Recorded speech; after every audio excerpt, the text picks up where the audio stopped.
Hello, everybody. Hi. Welcome to Ain't This Fun podcast, episode number 10. With us, normally bi-weekly. You got the X going? Yeah. That's actually a bad sign this week. I'll explain why in a little bit. Yeah, although it is 10. It's episode 10. Normally our bi-weekly guest, Erik Childress, movie man supreme. Thank Pop you for culture, awesome person. I like these titles. This is like the Apollo at the beginning of Rocky IV. How that turned out. And Fred. That's a good one. Yeah. I like that one. Yeah, okay, that's a good thing. Yeah. I like it. I'll start with that one.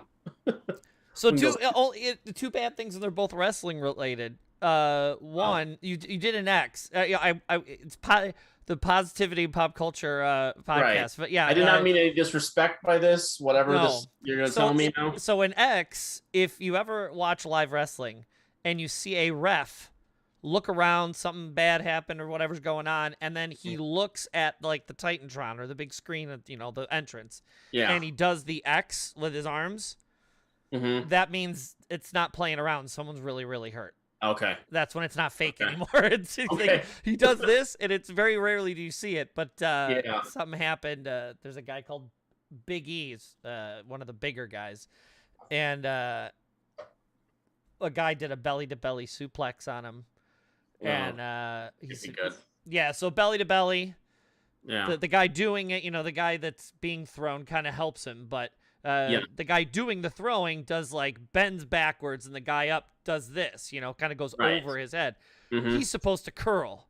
That way he lands on his back behind the guy. Yes. Well, the guy did it too quick, and Big E's a big dude. He's probably pushing 370 if easily. Didn't quite make the curl and landed directly on the crown of his head, broke his C1 and C6 spine. Couldn't get up. They had to cart him out. He did do the thumbs up. Later on, he said, thankfully, he's not paralyzed. Right it's now. Kind of the same thing that happened to Stone Cold Steve Austin back in the day. Paralyzed temporarily, broken spinal column, but it didn't actually pinch the spinal nerves. Mm-hmm. So he's not going to be paralyzed. The problem is that I guess your discs don't ever heal quite the right way. And so he'll probably never wrestle again. This guy was just kind of hitting his stride, and he'll probably never wrestle again. But the good part is, so here's a positive thing, is that he's not paralyzed. Because an inch, a millimeter one way or the other, that dude is paralyzed from the neck down. Because C1, it's right below your head. Right. And so that one's cracked or fractured, and then the C6 way down in the middle. But so the good part of this is he's not paralyzed. So there's the positivity part. But I wasn't even going to bring it up, but when he did the X thing, it made me think of it. But so the good part is he's all right. The other bad thing in wrestling, because now that made me think of that, but there's a good part to it, is if I said NWO, would you know what that is? New World Order. Yeah. The black and white shirts with the NWO on it. Remember, I dipped in and out of wrestling. Yes. Through our friendship over the years, and before, this is probably a whole thing we could even do, but starting Saturday night's main event is where most people our age probably became aware of that kind of wrestling. When it was first becoming popular in the mid to early 80s. Just you tune in for Saturday Night Live, and it was the rare time where you go. Oh, cool! Saturday Night's main event is on tonight.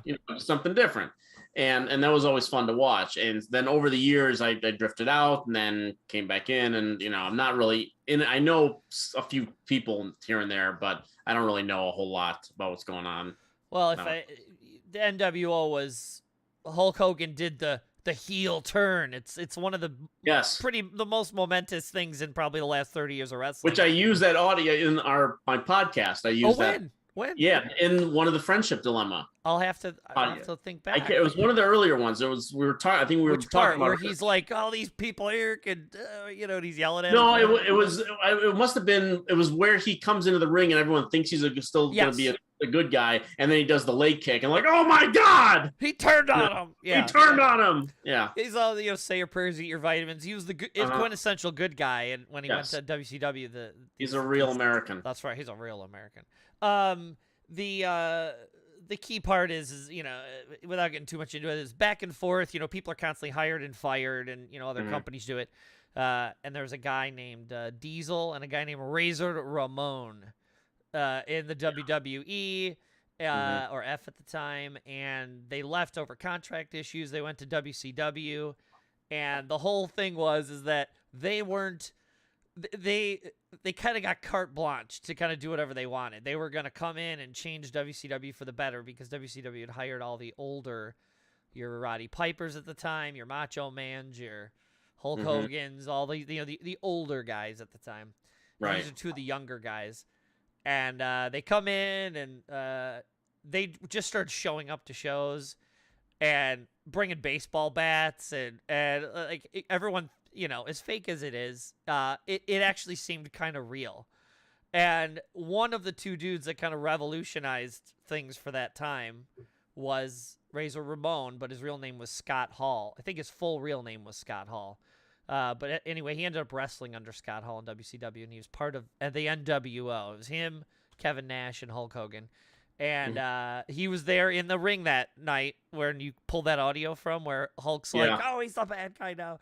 He's one of the three. And that's when Hulk says, we're going to be the new world order. Scott Hall had his issues with alcohol and some other stuff, kind of like Jake the Snake in that documentary. Yeah. But he cleaned himself up. A guy named Diamond Dallas Page. He's kind of a holistic guy, yoga dude, ex-wrestler. Teaches people. He did the same. He did the same for Jake the Snake in the documentary, right? And that's in Resurrection of Jake the Snake. Well, they went and found Hall, and he helped Hall get clean, and he helped him get better and heal up, and he got really good there towards the last few years. He's had issues back and forth, but for the most part, he's been good. And unfortunately, last week he had 3 massive heart attacks, and they had surgery, right? Yeah, I want to say it was hip replacement. Yeah. And unfortunately, whatever happened was too much for his body. I mean, the guy put himself through misery for 30 years, getting thrown into metal things and get hit with chairs, and drug use and liquor and all that other kind of stuff. But he had 3 massive heart attacks, and he ended up on life support, and they had to pull the plug the other day. So it is bad, but the positive thing is he's in a good place now. He had a really bad decade for a while there, and although he had some good times, he's probably in a better place now, and he gets to be up there with Roddy Piper and Macho Man and all those guys. Andre's up there greeting him. Miss Elizabeth. That's right, Miss Elizabeth's up there. Eddie Guerrero. Some of the icons. Guerrero, yes. There's a couple we won't name because. No. Yeah. No. Yeah, they kind of rooted for themselves. But yeah. So yeah, but the good thing is all this outpouring of all these wrestlers that wrestled with the dude, even when he had his problems, they all tried to help him, and obviously they eventually did. And all these people, all these wrestlers are coming out and saying what a good dude he was, especially towards the end. And Kevin Nash put a thing out on Twitter talking about, like it was like his best friend. He's going to have to figure out a way to live without him and everything. But you can see all the love, outpouring. So that's a good thing. As bad of a situation as it is, he probably isn't in any pain anymore. It's just one of those things where the whole concept of a living wake seems a little morbid to me. And yet at the same time, I think I might want one, because I think that, again, we don't want to drown this down tonight. It's all about happiness and everything. But that's an important thing to know the people that, what they really think about you, and in his case, because of all his issues and then people clearly coming to his rescue and helping him, I think he knew these last, I don't know, 8 or 9 years or so where he was better. Yeah. I think he got just how much people love the dude, Yeah, that's good. So yeah, he took pride in being the quote the bad guy. He's the guy. He's the guy that used to have the all I saw. Yeah, he used to have the toothpick, and when he'd come out, and he'd throw it at the camera. Yeah, it was so great. What a move! It was so awesome. It was so good. What is that? Hey yo! But the bad guy. That phrase is the thing that I kept seeing people who follow wrestling, we're saying like sometimes it's good to be the bad guy or something, things like that. So I was seeing a lot of that this week. Yeah, that's obviously a shame. I'm not going to remember the whole quote, but he said something along the line at his Hall of Fame induction. He said something along the lines of the first part. I can't remember what the first part is. I should probably just get it, and then that way I read it the right way, because the last part of it is pretty good. The way he said it. So do you remember him as Razor Ramon? When I heard the name this week, I remember the name. I couldn't quite place him in the ring per se. I mean, I saw pictures of him, like, yeah, I seem to remember that guy, but again, it was probably just passing stuff. He wasn't really. I wasn't watching wrestling during the time of the NWO. Okay. Frankly, so that period is a little foreign to me. First ever ladder match was him and Shawn Michaels. Yeah, so I don't know the history of that, but so here's the quote. Here's how he ended his Hall of Fame speech. Okay. Hard work pays off, dreams come true, bad times don't last, but bad guys do. I heard those last two lines. Yeah. I saw someone post earlier this week too. So the good part is watching all these people pour out all their love for him. Yeah. He entertained us for 30-something years. Right. Yeah, even 40. I think if they go all the way back to the AWA when Jerry the King Lawler down in Georgia or Atlanta. There's footage of him old school, like with kind of a puffy do with a big old Magnum PI mustache back in the day, like in the early 80s, late 70s. Yeah. So I mean, it's been 40 years probably when you really think maybe mid 80s. Yeah. Sweet. It's awesome. Excellent. So yeah, all this outpouring. And the WWF game just came out, and they have this year the special NWO edition. And so his face is plastered all over the boxes and everything. So there's a lot of love coming for him. But that's great. Yeah. What have you been up to this week? What have I been up to this week? Well, shameless plug, if I may. Okay. It's actually not going to be part of my 3 because it's a shameless plug, and I want some. This is for everybody.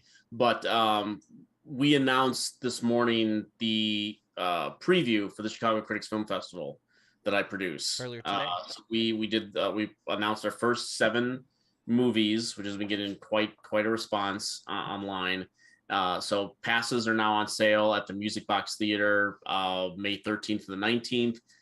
Passes are $150. I want people to know what a deal that really is. I mean, excuse me, if you go and look at some of these bigger fests and you see what you might be paying for a pass that will get you into everything as long as there are seats, $150, you're not going to find a better deal for the movies that we're putting into the Music Box that week. I mean, it's insane. I mean, it's probably insane to get the pass and then see every movie. That some people consider that the definition of insane. But if you are a movie lover and you are planning to see at least most of the stuff at the festival all week, the pass is an unbelievable deal. I mean, we're almost stealing from ourselves with that price, but that's what we've been committing to, and so we're sticking to it for now. Just to do the quick math, say you wanted to watch all the movies, and then not just a movie, but like the shorts program is probably a movie, right? Like in lengthwise, right? So think of it that way. How many total movies are there usually? If we do a conservative, we just do kind of an average. We'll say 25. Okay, 25. 24 to 26 is usually how many programs we got, depending on movie length and time scheduling and stuff like that. So we'll just figure 25. So if you do the quick math, that's what $6 and 50 something cents or $7, $6.75 per movie. It's like $6. Yeah, that's crazy. Movie. That's crazy. It's crazy. This is like 1987 adult prices at Woodfield 1. Yep. And seriously, I mean, it's just, if you want to see the entire, and we don't do, at least this year, we're not going to have repeats. We don't have any of some of the earlier slots. The Music Box isn't doing right now. So, but we show every movie once.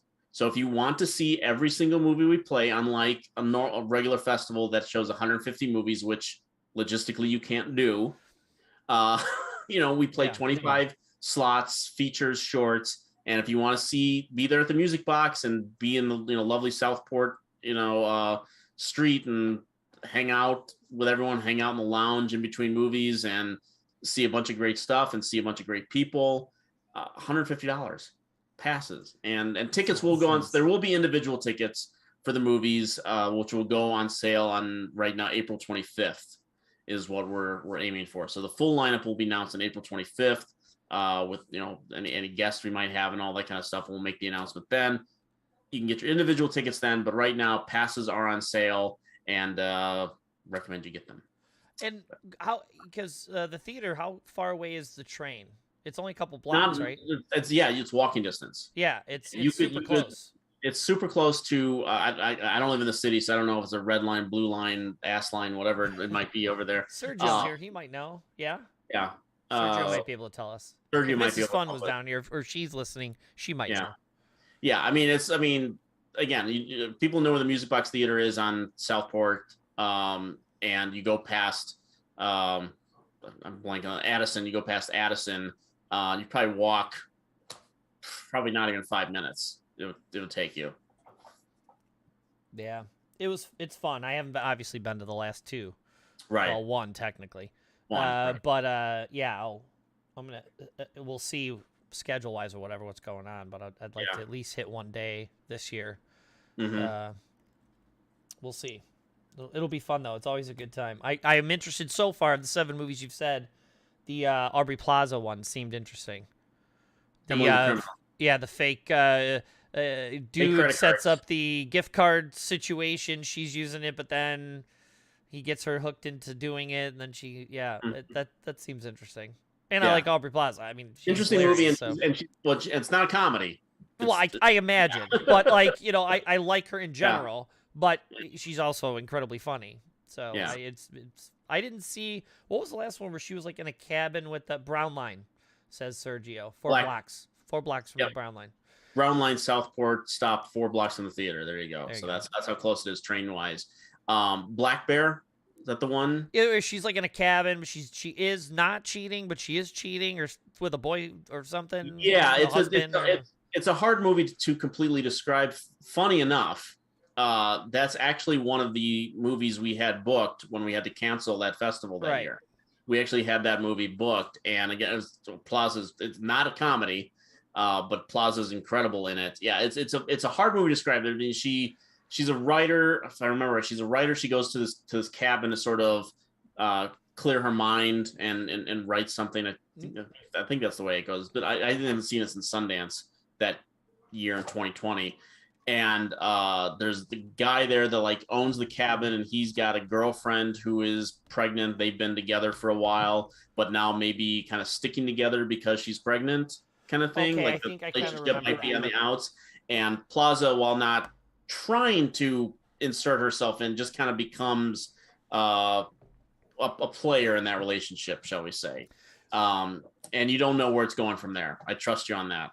It looked interesting. Sergio added, the bus stop is also 2 blocks away. There you go. From Southport. Mm-hmm. So however many blocks, it's probably a block or 2 away from that. So. Yeah. Cool. So, as you know the format, we talk about 3 things. I liked your description. I'm gonna start using it. The Positivity and Pop Culture Podcast. So I'm gonna steal that from you. TM. The format is it's been 24 months of a nightmare hellscape, and we're trying to look for things that make us happy and positive, that keep us sane, that keep us going. And we're going to talk about 3 each, and then at the end we're each going to talk about something that we're looking forward to that hopefully makes us happy. There's probably a pretty good guarantee if we're looking forward to it. So that's probably a good bet. We hope. As usual, I always say to the guest, would you like to go first? I'll take it first because this one probably not going to take a whole lot of time on. I am not a drinker. I don't drink alcohol regularly. If I'm in Vegas and they're offering free drinks at the blackjack table, I will partake. But paying for alcohol is almost as stupid as drinking itself sometimes. And I just don't feel that I don't get enough out of the other end of doing that to pay those kind of prices. If that makes me a square, so be it.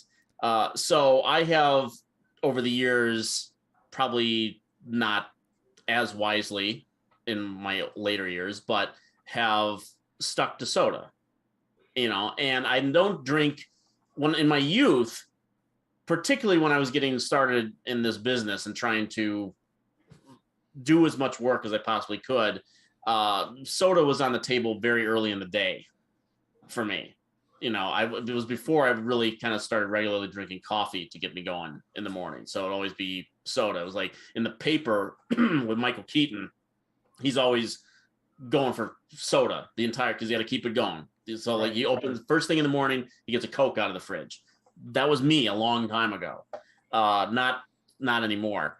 But I've managed to cut back on it to at least just one a day, just with dinner. People want to have their wine, their whiskey, whatever they want, beer, whatever they want to have. I have my soda.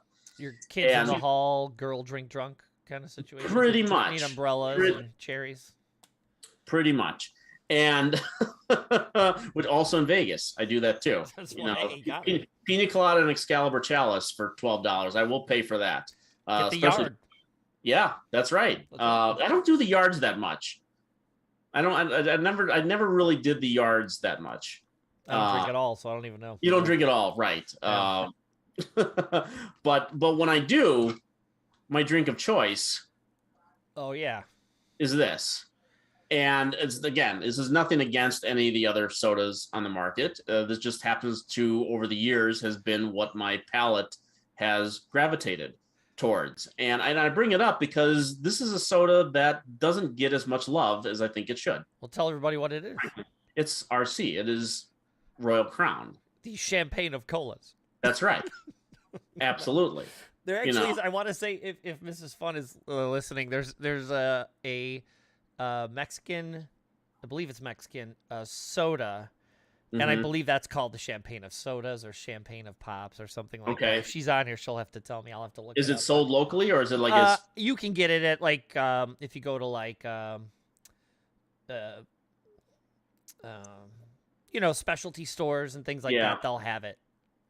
There, but yeah, no. When people not that I have a lot of people over, but when I drink this, or when people hear that this is my drink of choice, I always get that what like really like they've never tasted it before, or they somehow just like they think it like tastes like piss or something. I don't know why would you drink that. Right, it's like exactly. I get that. You get that look. I'm just like, shut up, for one, because I don't question what you drink. Sure. And I think, and this is, I mean, it's just one of my lessons in criticism, in that I'm happy for people that like things that I don't like. If it makes this whole podcast is dedicated to that very thing. If it makes you happy, great. As long as you're not hurting anybody else. Yes, I just watched that South by Southwest. I just watched this whole documentary on Sheryl Crow, so that I got that song stuck in my head that makes you happy. Can't be that bad. Right. But there are some things that are pretty bad. But some people enjoy hurting others. That's not good. This is true too. But again, if a movie or a television show makes you happy, doesn't work for me, that's fine. When you come at me and say my shit is better than your shit, now we got a problem. Well, every time I come over, one of the first things I say is, "You got an RC?" Yeah, because the only place I know other than the store where I find RC is in your fridge. Yeah, frequently do. And I had like this moment of panic the other day when I went to Jewel, and I went down the pop aisle, and I saw everything was there except RC. And I'm like, are they sold out, or did we just reach a point in history where they're just like, yeah, we're done? Like what? I this weird moment of like, oh shit, am I not going to be able to get this anymore? And I think that happens a lot where I'm at these days. It's just like something, especially because the last 2 years, you go like, oh no, this doesn't exist anymore, or this is not going to exist anymore. And yeah, and so I'm just this again, one a night. Not even always one a night, but sometimes usually with a pizza or something, this is where it goes. and it's delicious. It really is. It does have a distinct taste that I don't think people realize. It does taste a little bit different than Pepsi, which tastes a little bit different than Coke. It is just different enough. Yeah, and nothing against Pepsi, which is fine too. But you drink enough of this, you drink enough Coke. Pepsi feels even more blander. Than that, you think? Than RC? Oh yeah. Okay. No, I don't think there's anything bland about that. I think there's a very distinct taste that I really enjoy with Royal Crown. This is not paid promotion. We're not in the pocket of big RC. It is not. But if RC would like to sponsor my podcast, there you go. I am happy. You seem to. I'm here giving you love when very few. And I'm thinking about like restaurants even. When you go to restaurants, yeah, I mean, right. You go in Vegas and it's all, it's like going to the Billy Goat, because you go there and just like, what do you want to drink? I'll have a Coke. And like, Pepsi, okay? Everywhere you go in Vegas, I'll have a Coke. Pepsi, okay? Yeah, it's fine. No problem. But RC, Pepe's, tacos. They had it? They had RC. Okay. Yeah, there was a drink and toy. And it was awesome. Because that was like that was their Coke, was RC.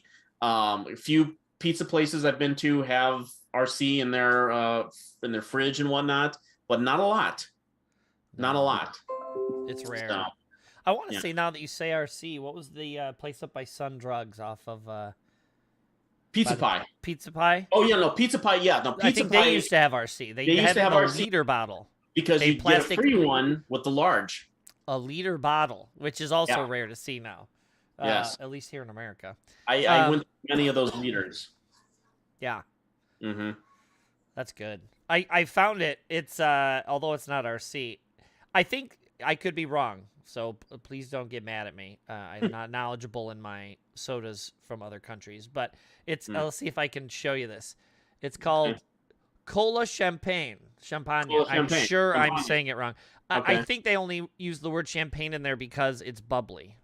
Okay. I may almost soda is bubbly. If it's not bubbly, it's not good. I just think it's just the way they market it. Okay. I could be wrong.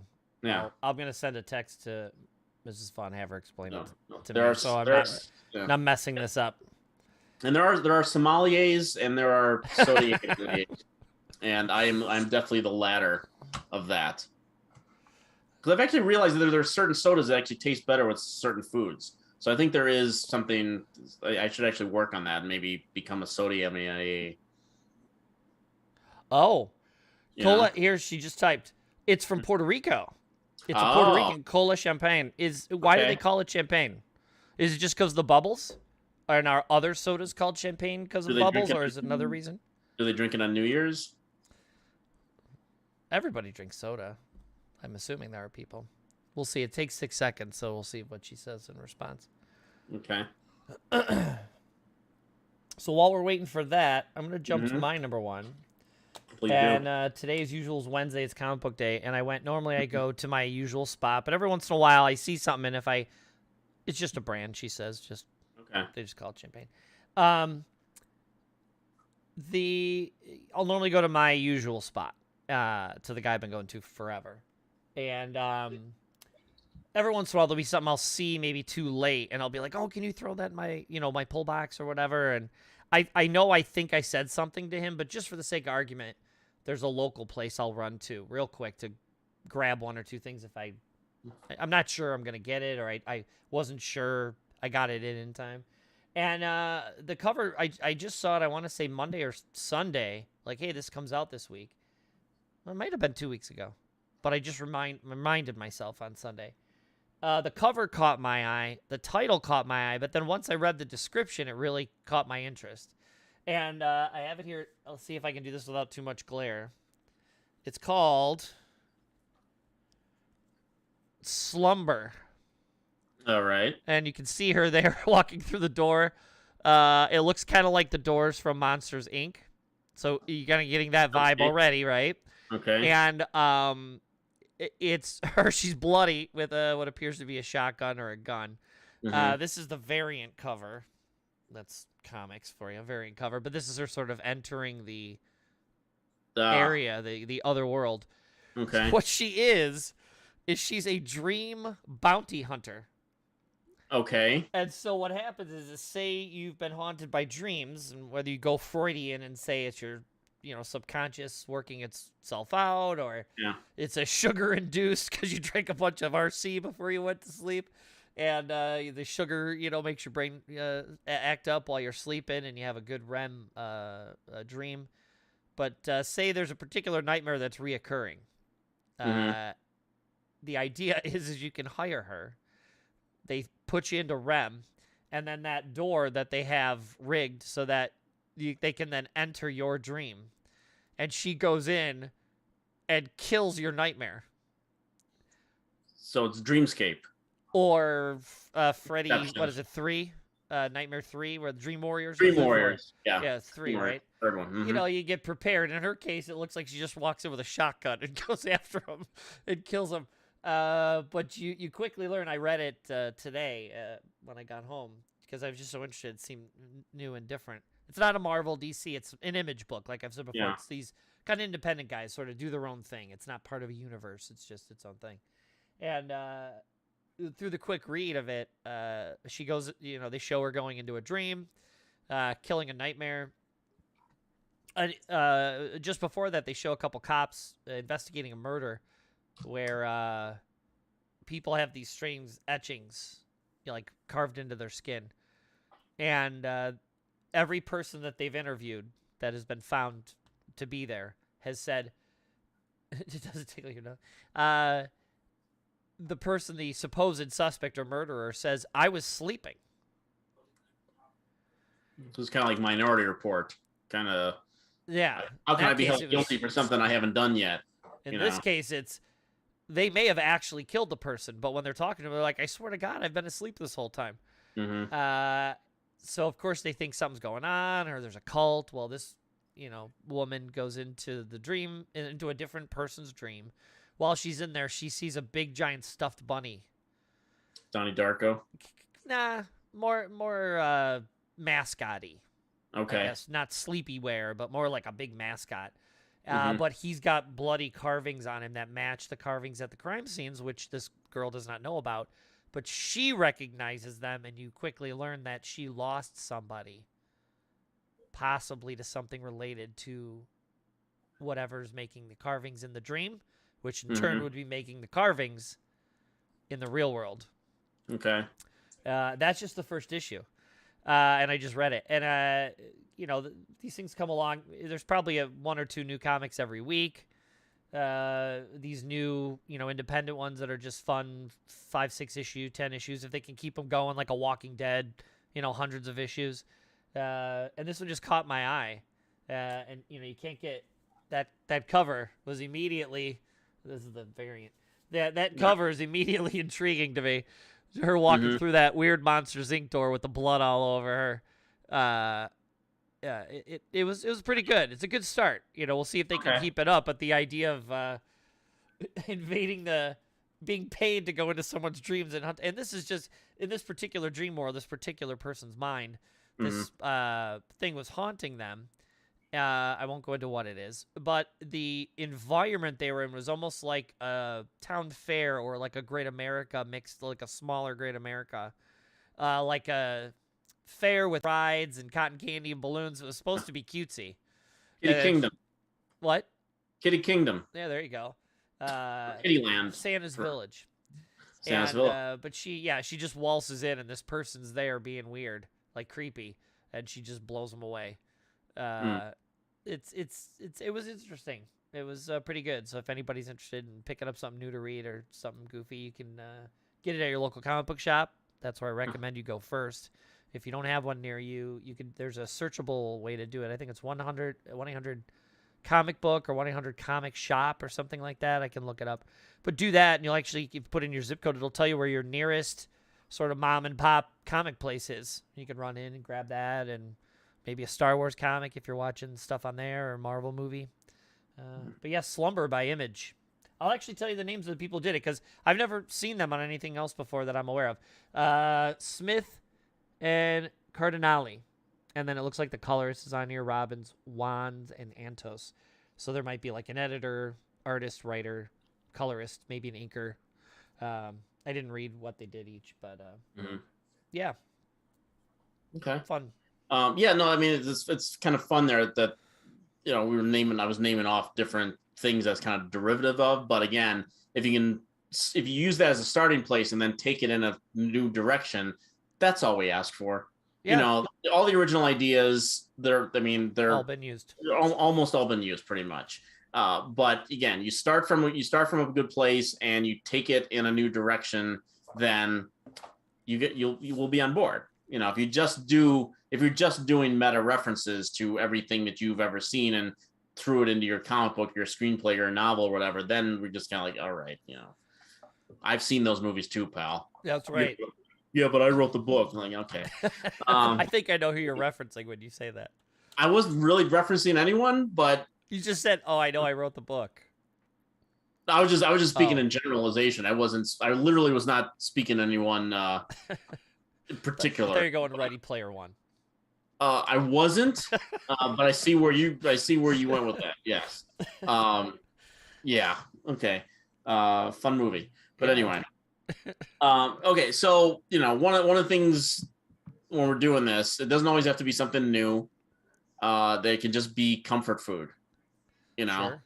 And I'll probably through the course of the show at some point I'll probably just randomly pick something from yesteryear or something. It might be something that maybe new out on Blu-ray or something like that to talk about, which is something I could have done now, but I haven't had a chance to look at it yet, so I wanted to save that for another show. But I was just, again, comfort food that sometimes some people can, whether they're doing something, they'll just put on some music and use it as background noise, or they'll put something on television just for background noise, just something to keep one part of your brain occupied or distracted from other distractions and stuff like that, and something that you enjoy and whatnot. And I think you even came over one time after I moved into the new house and saw that I actually had this on at one point, or at least I paused it and I was watching it. But again, it's something that I've talked a lot about. I don't know if we've probably talked a little bit about it, but I've never really talked to you about like your feelings and when you may or may not have watched this back in the day. Okay. But well, we'll get into this, but this is what I'm talking about. Yes. Okay. And people who are unfamiliar with V, it's one of these things that, it's kind of almost like below cult level at this point, because you don't hear like cults over the years. You still hear people talking about them semi regularly. True. People still talk about the X-Files, all the things that have been on, stuff like that. But this is one of those things that if you grew up in the 1980s, or particularly the first half of the 1980s, everyone was watching this. Everyone was watching this. When this first miniseries debuted on NBC in 1983, created by Kenneth Johnston, who also did the Incredible Hulk show. Kenneth Johnston created this alien invasion story that was, to an 8-year-old, was a cool alien invasion story. Aliens come down. They say they want to help the planet. They want to help us out, but they have other intentions. They're not who they appear to be. And you see from the ground up this resistance begin to form. And, and it's, again, I didn't quite understand all the nuance of it when I was 8. I just saw, lizard people and lasers. That's all I needed. Well, that lizard thing was the big reveal, if I remember right? It's the big reveal. They were playing up that they were here to help us. They were the good guys. Yes. Hey, we have this new all our technology. We're going to clean up your planet and give you food and water and do all this great stuff. And then I remember being at school the next day and people being like, did you watch it? He peeled his face off and he was a lizard. And people went crazy for that. I distinctly remember being at school the next day and people losing their damn mind. Yeah, and I was watching it with, I don't remember all my family, I was definitely watching it with my dad. And it was, it just completely blew us away. Because, obviously, our age at that time, we're into Star Wars, we're into any kind of science fiction. at that point.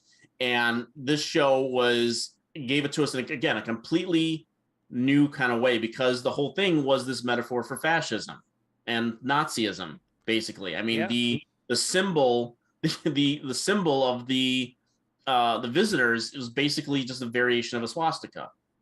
Yeah, kind of, yeah. Right. Is it three-pronged, though, right? It's like three-pronged? Yeah, I mean, I don't know if it's on here or not. You can't really see it on her shirt there. It's kind of hard to see there. Yeah. But the insignia is on all of their things. Again, I don't know if you can see it there either. It's kind of hard to tell. Yeah. No. Yeah, it's kind of hard to tell. It definitely has Nazi vibes. Yeah. So it went from like, oh, we're here to help you, and then once that reveal happens, you're like, uh-oh. Then all that iconography looks totally different to you. Yeah. The meaning changes very quickly. Yeah, and while that was a very overt kind of symbolism, there was also a character in the series who was a survivor of the Holocaust. So it's directly broached at one point. One of the things that draws suspicion is the fact that the doctors and scientists are going missing. How eerie is that nowadays? Consider people's, we're keeping it positive, but people's aversion to science. The whole idea that in the show, scientists were going missing because they felt that they were a threat. Oh yeah, to them, and so that's what drew the suspicion. And that's when you get Mike Donovan, goes up in the ship and hides in the, John McClane 5 years before he was in the air rafts. Mike Donovan was, and fought the guy and peeled his face off. And it was one of the, that's pretty freaky for primetime television. I mean, this is not a time when television was pushing a lot of boundaries, especially, something as gross as that. And we think about sci-fi and TV at that time too. Star Trek was not back yet. Next Generation hadn't started. Right. So you had the movies, but that was pretty much it. Mm-hmm. But that's a kind of positive representation. We're out in space helping people, so that's a good one, right? And inclusivity and all that stuff, so that's good. And then Star Wars, obviously. Star Wars, you have good and bad, but for the most part, it's, you're dealing with the rebellion and the good guys.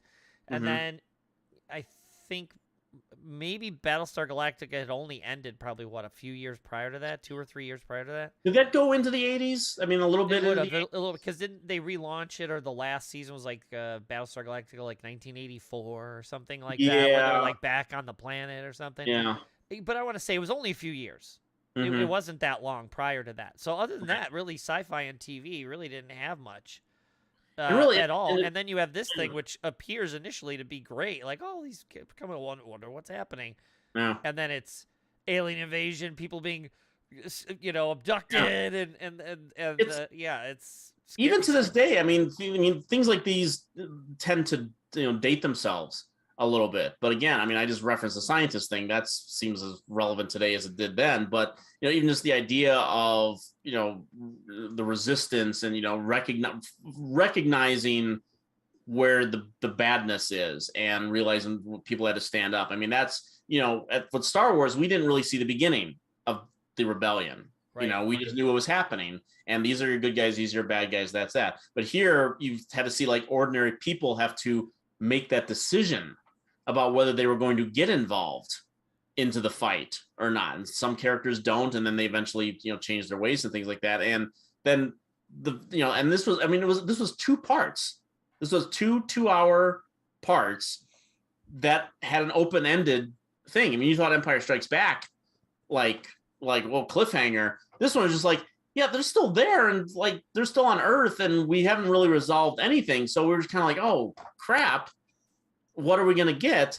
And then we got a year later that this was immediately put into the thing, and we got 3 parts out of this, and it seemingly concluded the story. There was one character gets away at the end, and we're not quite sure if she's leaving the planet or if she's coming back. It's a little ambiguous at the end of the series.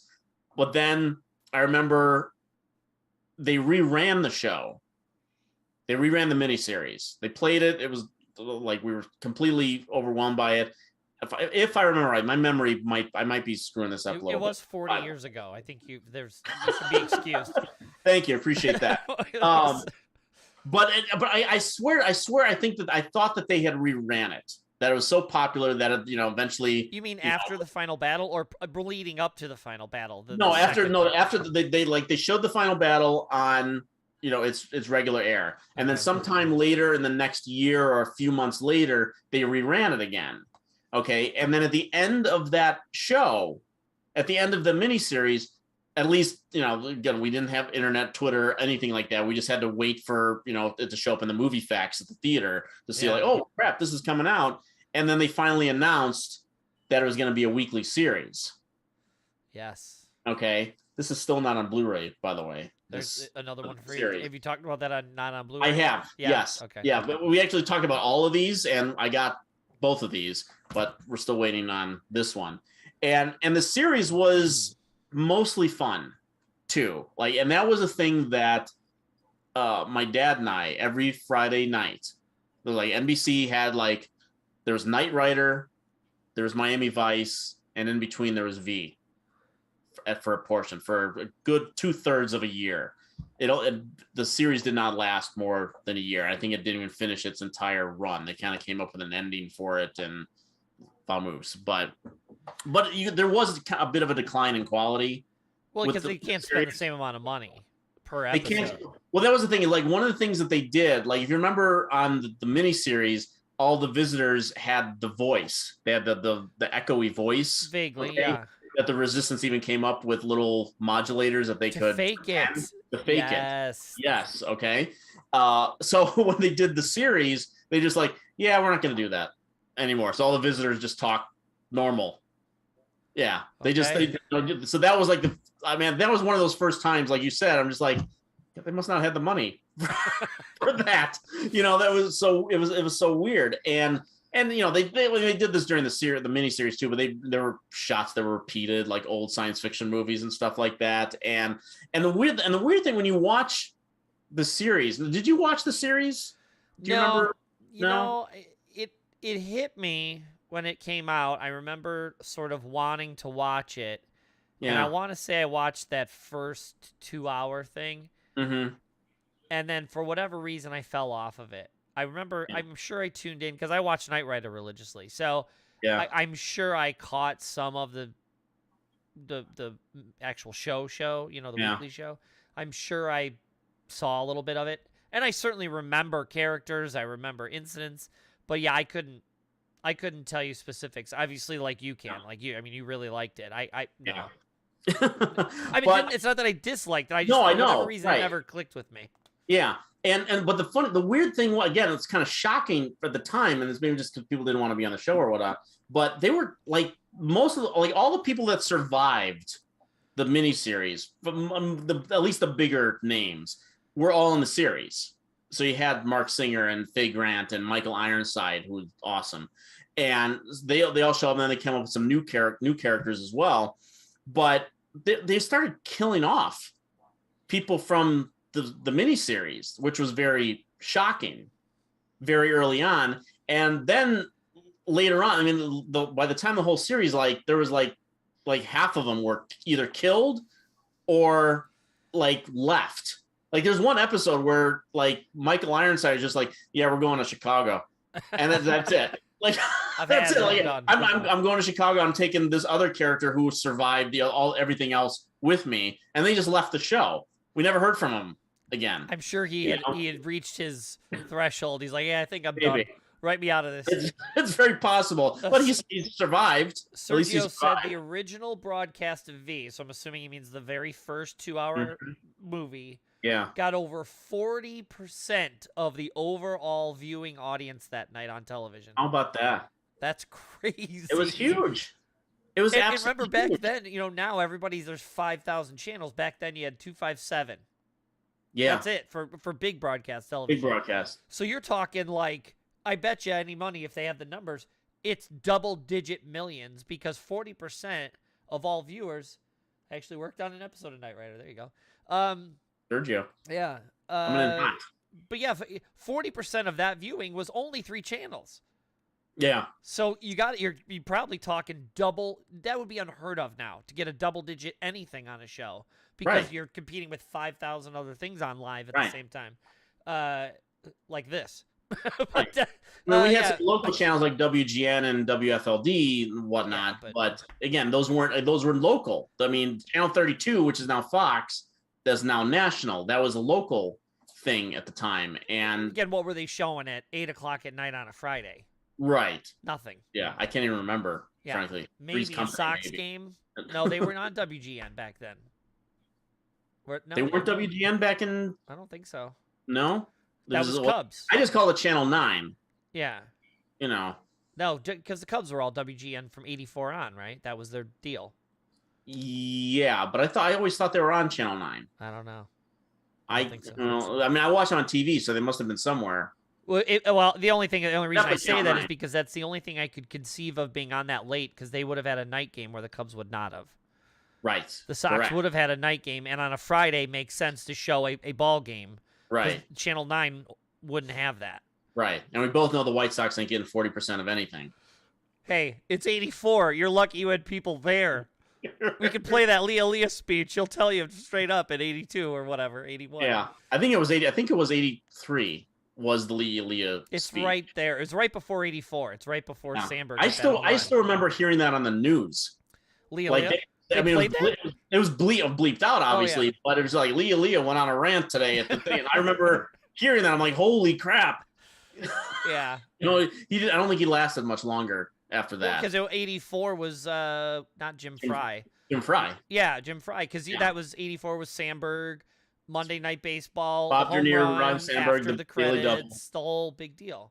Gary Matthews, Ron Say, Jimmy Johnstone. He says Cubs were always on Channel 9. Yeah, Sox, I want to say was maybe 32.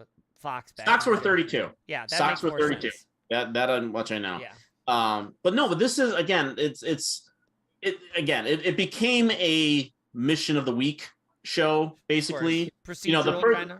Yeah, the first few episodes was sort of world building, but also wrapping up some loose ends from the miniseries and stuff like that. And then once they kind of got their feet settled, then it became sort of a mission of like, we have to get this ring from this mystic from the visitor to, stop them from blowing up the weapon and whatnot. And then Diana is upset with the other woman on the, she's always fighting with everybody. The other big thing I remember was the baby. Was that in the series or was that in the 2 movies or 3 The baby movies? began in the final battle, because in the original miniseries, the one guy's daughter, played by Blair Tefkin, she hooked up with Peter Nelson, who's in The Last Starfighter. She hooked up with him, and it was part of an experiment. Diana tells him, hey, hook up with the human and let's see what happens. So he does it, and but at the end of, again, that was one of the cliffhangers at the end of the first thing, was she holds her stomach and she's pregnant. When we get to the final battle, she's real pregnant, and things are going on with the pregnancy, and that's when she has the twins. One of them has a forked tongue. It looks like a human, but the other was the alien baby. That was the big deal also at school, I remember. That was the thing alien baby. Yeah, the alien baby, comes out. And there's actually, I think you can find it online, actually. There's, when ER came on NBC, like 94, I think it was. There was a practical joke, Clooney, of course, practical joker, I think he played a joke on Anthony Edwards where they were delivering a baby, and they still had the alien baby from V. Yes. Oh my God, that is awesome. I see if you can look it up on YouTube. You can find that alien baby or something like that. But whoa, and it's the green baby or puppet or whatever they used at the time. Looks like it's puppet because he kind of does this. Again, big references like we were talking about with Slumber, like. Mm-hmm. This is obviously digging from, aliens coming, E.T. You're talking now like, not Mars Attacks. That wasn't out yet. Independence Day. What am I thinking? Well, Independence Day hadn't come out yet. Why am I not Mars Attacks? Close Encounters. Yeah, but what's the Thing? Orwell, not Orwell. War of the Worlds. War of the Worlds. Yeah. Yeah, I'm having a brain fart. Yeah, War of the Worlds was definitely like a bad invasion. Like that was. They're borrowing from that. Yeah. They're borrowing from and giving birth is kind of like Alien. Yes. Kind of. Right. So, you know, you have that, you know, but it's a good borrow because no one could not, everyone had to talk about that. I did heard nothing about it for a week. Oh my God, Alien Baby. I'll have to find, again, all trailers, anything we mention in here, I'll throw a link. It'll be both in the iTunes notes and it'll also be in this YouTube notes for this video. And so everything we talk about, I'll try to find something interesting about each subject. I'll throw some little links. You can click them even on your iTunes notes, and it'll take you to YouTube on your phone or whatever, and it'll kick you over to take a look at what we're talking about. The last thing I'll say is, because I could talk about this all night, and I'll just bore your audience, but it also spawned one of my favorite Mystery Science Theater jokes of all time. Okay. It's actually Mike Nelson's first episode as host after the temp and Joel escapes and Mike Nelson replaces him. And at the beginning of the episode, Crow and Tom are training him to be, to talk crap to the movies. Okay. And one of them says to him, might butcher a little bit, but you can find this online. It's the brain that wouldn't die episode 512. I'm showing my geeky self right now. He says to him, "So what do you say when you see Mark Singer in Beastmaster?" And Mike Nelson goes, "Now I know why the show's called V." He's wearing a loincloth. Yes. Got it. Well done. V. Yes. So good. Mm-hmm. Love it. Talk about pop culture. Yes. Yeah, like you said, it's weird. It's not. I don't really hear people talk about it because they tried that Marina Baccarin. I know I'm mutilating her name. Marina Baccarin. Yeah, they tried to redo the series and stuff, and not as good. I'm so loyal to the show, though. I have them, and it's got some things, but it played the whole idea that the visitors have been among us this entire time, and so there are fifth columnists on Earth already fighting against the new invasion and stuff like that. And Marina Baccarin played basically the Diana role. Then Jane Badler actually came back and played her mother in the second season. That's cool. Yeah. I even tried to get into that one. I watched about 2 or 3 of them. I was like, yeah, I think I'm good. It was a little disappointing. We were disappointed in it. So my number 2, for a lot of reasons. But this week she did something. 2 things actually happened this week with her, but one of them just proved my point again. And I'll say this here, and I'll say it forever. We do not deserve to be in the presence of Dolly Parton. No. The fact that she's still around, still awesome. And the fact that we get to still enjoy her and just be the fact that she's still on the planet is we're lucky. So this week, I can't remember if it was a fan vote or if the actual vote, meaning the other music artists and DJs and stuff do their vote. A few years ago, because Rush still hadn't been put in, they instigated, the Rock and Roll Hall of Fame instigated the fan category, where the people that they had not done yet, for whatever reason, I think it was Rush was the first one, and the fans went crazy and voted Rush into the Rock and Roll Hall of Fame. So it was a big ordeal, and so now every year they have a fan one. I can't remember, I don't know, I haven't been able to find it, if Dolly Parton was the fan entry, or if the professionals and DJs and other artists had voted her in. But anyway, she became a nominee, and she politely put out on, I think it was Twitter is where she initially put it.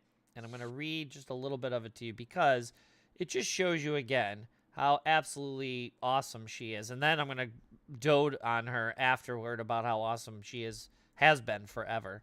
Let me see if I can find this.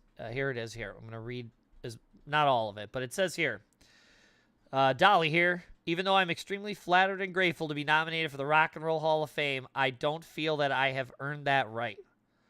I really do not want votes to be split. Key thing there. To be split because of me. So I must respectfully bow out. I do hope that the Rock and Roll Hall of Fame will understand and be willing to consider me again, if I'm ever worthy. This was, however, inspired me to put out, hopefully, a great rock and roll album at some point in my future, which I have always wanted to do. My husband's even a total rock and roll freak and has always encouraged me to do one. I wish all the nominees good luck and thank you again for the compliment. Rock on. Listen, you can't, I don't know if it's feasible in a normal human's capacity to be as humble as that. Have you ever heard anything more humble than that?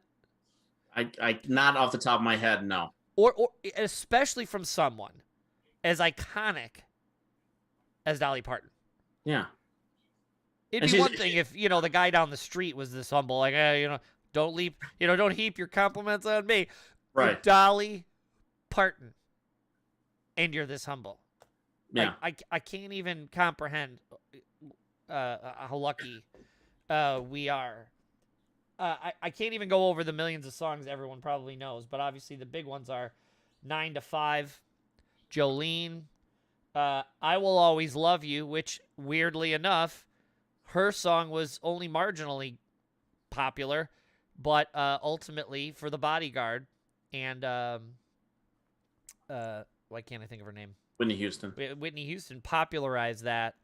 It became one of the biggest singles ever in the history of music. Ever. All music. Did it win an Oscar? Well, I don't think it could have won the Oscar because it was in Best Little Whorehouse in Texas. It can't win. Well, it was written. If it was written for another movie, for some reason, I think that was on an album. She just used it in Best. No, it's in the movie. It's in Best Little Whorehouse in Texas. But what I mean is, I think she wrote it and it was on an album. Okay, but it is still the same song. It's still the same song, so you can't win. I don't remember. I'm pretty sure she couldn't have won. She won a bunch of Grammys. I think it's. Well, yeah. That's. But I'm just saying for that song in particular. I'm gonna look this up for you. But I'll kick myself if I. Because it's not an original song, because it's a remake. No, and right. it's not a. It would have to be soundtrack, or can you do a non-original song and win a Grammy? No, you can do a non-original song and win a Grammy. Okay. Or I'm sorry, an Oscar. You can't win. No. Okay. No, you're not supposed to. Then you couldn't get it anyway. Then you couldn't get an Oscar. Okay. Right. Well, then if that's the case, but yeah, someone else took her song. She clearly wrote it, and it is one of the most iconic songs ever, whether she sings it or not. Although now when you go back and you hear her version of it again, it's just as awesome in a completely different way. It's just as awesome as Whitney Houston's version. Yeah. She'll never get the same kind of credit. You'll always play Whitney's version more than likely than Dolly's. Right. But I distinctly remember I grew up in a house, I've said this before, with varying musical tastes. I was born in the 70s, but my brother and sister were anywhere from 8 to 10 to almost 13 years older than me. So I had 60s music, I had 70s music leading to disco and Hall & Oates. I'm an 80s, born in early 70s, but early 80s kid. So I had new wave, then I had hip hop and rap, then I had rock and roll, then I had hair metal, then I had grunge. So between just me and my brothers and sisters, I spanned in before I walked out of high school, I spanned 40 years of music. But then my parents primarily listened to either Elvis Presley or country music. Not country music as you know it now, country music back in the day like Alabama, Dolly Parton. But Dolly Parton was heard around our house a lot. And then when you couple her with Burt Reynolds, who back in the day I was a big, still am, Smokey and the Bandit fan, and her always being around him constantly. And then Islands in the Stream was Kenny Rogers. Kenny Rogers was played in our house a lot, and so you got to see her on there. Yep. I want to say that she was always on the Mandrell Sisters show and all that kind of stuff. I distinctly, she's been around my whole life, either specifically because of music being in the house, or then seeing her 9 to 5. Yeah. And her writing That iconic song that you cannot get away from. If you play 9 to 5 even now, they just did a commercial. Yeah. Well, like a year ago with 9 to 5, but she like changed the words to it to do a commercial for something. Yeah. But even now, that song stands. It's not, maybe not evergreen, you know, it may not be good forever, but I would hazard a bet it will be. Especially, you know, workers' issues and stuff coming up. I'm surprised someone doesn't take that song, use it as a protest anthem. You know, it's she's iconic for music. She's iconic. Then became an actress. She didn't do a lot of it, but she did enough. But she was always, for someone who had, as far as I knew, maybe did a little like country improv stuff, you know, like on the Mandrell stuff. I didn't know her to be an actor. And then she's in 9 to 5. She's on the little like Mandrell stuff, and then she's in Best Little Whorehouse in Texas, and she's in other things. Rhinestone. Yeah. Look, you can't win them all. But she's still charming in it. Yes, yeah, she is. Okay, the movie's not good, but if you watch it, she's very charming in it. And anytime she's on a talk show, back in the day till now, you can't help but love her.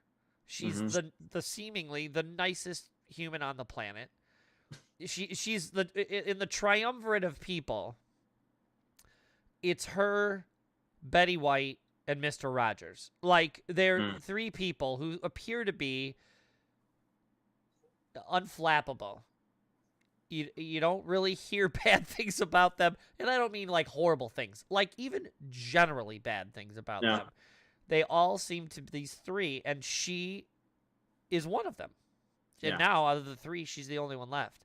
I'm sure there are others. Tom Hanks will probably enter that thing at some point. Right. But other than that, like, she's amazing. And this week, Rock Band, who I actually had to move my stuff around, so right here behind me are my Rock Band drums. I had to move them out to deal with them. And Rock Band for Women's Month, I think it's for Women's Month, they've been putting out some new singles, and one of them, Aretha Franklin was one of them. Okay. I can't remember which song. I want to say it might be Respect. Respect. It might be Respect, but I think it's a different one. But the key thing is they released Jolene by Dolly Parton. Or they will tomorrow, 3/17. Yeah. So tomorrow. So tomorrow is Jolene for Rock Band if anybody's interested. It costs you $1.99. But yeah, I can't wait to get it. I wanna play drums to it. So and my guitars are over there somewhere. Now that's the fun stuff, and her being humble. But how about her being kick-ass awesome? And I don't mean kick-ass like Deadpool kick-ass. I mean kick-ass like she puts her money where her mouth is. Literally. Here's just two examples that I remembered recently, but I know she's done other things in the past, okay? Last year not last year, but a year and a half ago, when COVID, the reason for this podcast, you know, things were going to hell in a handbasket. Like, that's the nicest way to put it. And people are dying all over the place. And the government's fun. You know, where's Tom Hanks? I said Tom Hanks will probably end up entering. He'll probably be the fourth one. There's very few people who deserve to be on that Mount list. Rushmore of nice. Yeah, seriously. And humble. Yeah, he's probably going to be the next one entered in there as far as my list is concerned. You know, our government's putting money in. Individuals are putting money in. Other countries are putting money in. Everybody's trying to do a vaccine, this, that, and the other. I don't know which one she helped. I'd have to look it up. The key part is Dolly Parton. As far as I know, she's the only person to do it, independent person, period. As far as all these oligarchs and billionaires and all this stuff. As far as I know, she's the only private person to donate $1 million to vaccine research. $1 million of her own dollars. Hard-earned money that she's made over the years. And she isn't putting out albums every year anymore. She's doing fine. She's doing okay. I'm not saying she's poor or anything, but you know what I'm saying? Like, she's not as active musically. She doesn't have hits on the top 100. As far as I know, she's not even in the country music style. I mean, she does live shows and everyone wants to see her, and I would like to see her and all that stuff. But, you know, $1 million is $1 million. Yeah. She's a private citizen. Yeah, she worked her butt off. She has money. And as far as I know, she's the only multimillionaire to cough up $1 million of her personal money to help finance a vaccine to try to help people. Regardless of whether you think the vaccines are good or bad or whatever, I'm not talking about that. I'm talking about the idea that millions and millions of people were either sick or dying, and this person, out of their personal wealth, coughed up $1 million to help people.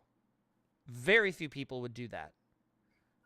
And I'm not talking about a tax write-off or something like, all hell's breaking loose, what can I do? Here's $1 million. That was her. She has that Dollywood amusement park. Yeah, it's like a Great America or a Disney. Knott's Berry Farm kind of thing. Knott's Berry Farm is a good one. Mm-hmm. February 22, I think it's this year. I want to say it's this year. Might have been last year, but I think it's this year. She instituted a program where if you are an employee there and you want to seek college degrees, she will, if you're employed there, will foot the whole bill for your whole college. The way I read it, it's a full tuition. Yeah. So I'm not taking that as 1 year. I'm not taking that as here's some money for books for 4 years. It says the article I read, and I read more than one, said full tuition. That is not nothing. And I can't imagine there's not 5 people working at Dollywood. There's probably a couple hundred. And if you talk a couple hundred, and you talk probably $100 grand easy. Oh, for books. For the lunch program. Right. Yeah, it's $100 grand easy for most high level, tuitions. And as far as I know, there was no stipulation like you couldn't be a doctor. Right. Yeah, it says full tuition. That's what I read. Okay. I'm going to law school. Oh no, hold on. No. You got to go to community college, Right. But and that nothing wrong with that either. But again, people could go on that lower end, and she would pay. My assumption, based on the article, the first part that I read about the tuition was, you could get tuition. Yeah. You want to be a doctor? Boom, she helps you. There may have been a ceiling to it. There may have been a caveat, but I didn't see it. Regardless, there's easily 50 to 100 people who work there. She's giving them full tuition, whatever that means. That, again, is not nothing. This woman is a saint that is still walking on the planet. And she's so humble and nice and sweet. And you hear her tell stories about her growing up as a kid. And all she ever wanted was to dress pretty and wear the makeup like the sex workers in her town. That's why she dresses a little more sexy, shows a little more skin than back in the day country music artists did. Did her hair poofy, had the makeup and everything. She said that's the one thing she always idolized them, and she just wants to make people feel good, and that's what this thing's all about. And man, does she do it all the time. And the fact that she gave up her spot. Most country artists, I think there's only a couple, are even in the Rock and Roll Hall of Fame. She has not done, to her credit, she said, I haven't really done a rock and roll album. Yeah. The simple fact that they were going to put her in is already huge. Yeah. And the fact that she said, look, I don't even deserve it. I don't want to split the other votes. She wasn't even assuming she was going to win. She assumed that she would only be used to split votes. Talk about humble. I only wish I had 50% of that awesomeness. Yeah. No, don't sell yourself short, pal. But there's so many things I have to bring up with this because it's funny. Again, we don't discuss what we're going to talk about on the show here. For one, I know you haven't been in the music box in a while, and I'm sure it's still there. But they actually in the lounge area, where they have the bar area side there, they actually have a Dolly Parton standee with a sign that says "Please wear a mask." So they have, she's like the patron, over there. And you use the word saint. And I was just doing South by Southwest this week, virtually, off Film Festival in Austin, and I thought of it, but I didn't say it. Peter Subzinski, my colleague, said it out loud. I think just last night, actually. He's like, it was Dolly Parton the patron saint of South by Southwest this year, and the reason he asked that is because she ends up either in person or in spirit in like 3 different movies that played there. Really? One of them, stuff. All new stuff. One of them, the most obvious, is a documentary called "Still Working 9 to 5." Okay. And it's a hybrid documentary about the making of 9 to 5 with not just present day interviews with Fonda, Tomlin, and Dolly Parton, but also Dabney Coleman. Okay. What? Yeah.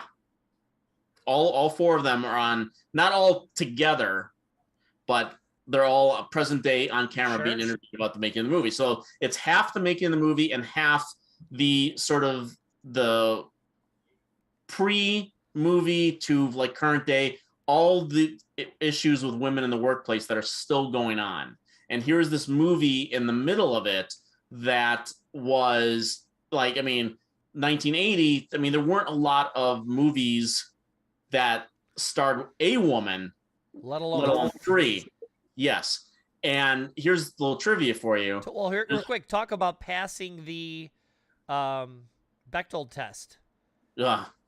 All 3 women are talking about things, although they do talk about the boss a lot, they also talk about themselves. They talk between themselves about a lot of stuff, a lot. Oh, yeah. In that movie. Yeah. Yeah. And whether people think the movie holds up today is another discussion. But through the course of the documentary, like you said, it's commenting on all these women's issues and whatnot. That's what I was going to say. The trivia for you: there was only one movie the year that 9 to 5 came out that grossed more money than 9 to 5.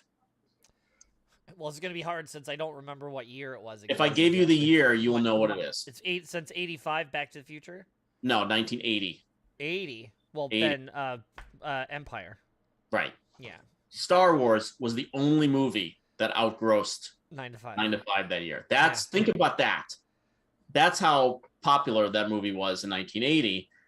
So there's that. So there's that documentary. Then there's another movie about Tanya Tucker.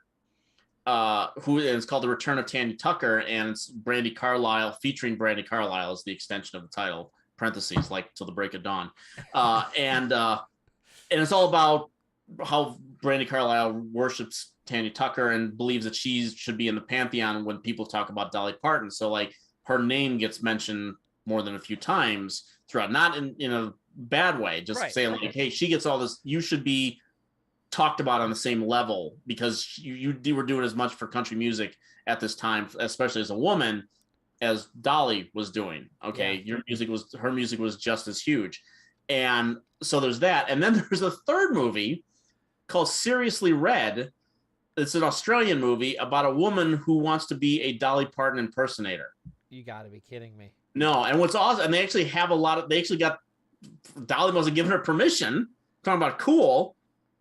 You know what? I bet. You know what? The movie. You know what? I bet. You know what? I want to do research now. How much you want to make a bet she didn't even ask for money, and if she did get money for it, she donated it to charity. That's very. Yeah. That's all what I was thinking about. I'm only guessing. Yeah. But how much you want to make a bet? Because there have been these biopics that have been made. There's one recently on David Bowie, where the Bowie people, the state, were like, "No, you're not using any of his music." And so, how do you do a Bowie document or a biopic without his music? It's crap. They did one like with Jimi Hendrix. Yep. Couldn't use any of his music. And they made a biopic. Like, are you kidding me? This doesn't work. And here, Dolly Parton, Australian impersonator, doing Dolly's voice on stage, all this kind of stuff.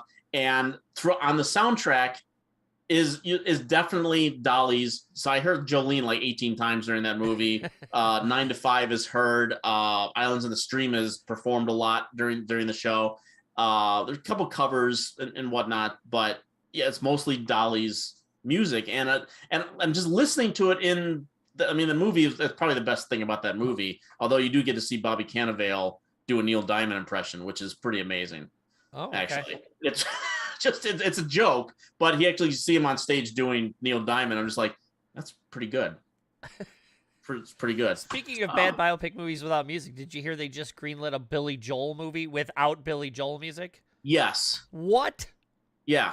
And again, he's on my list. Eventually, I'll talk about him. But how do you have a Billy Joel movie without Billy Joel music?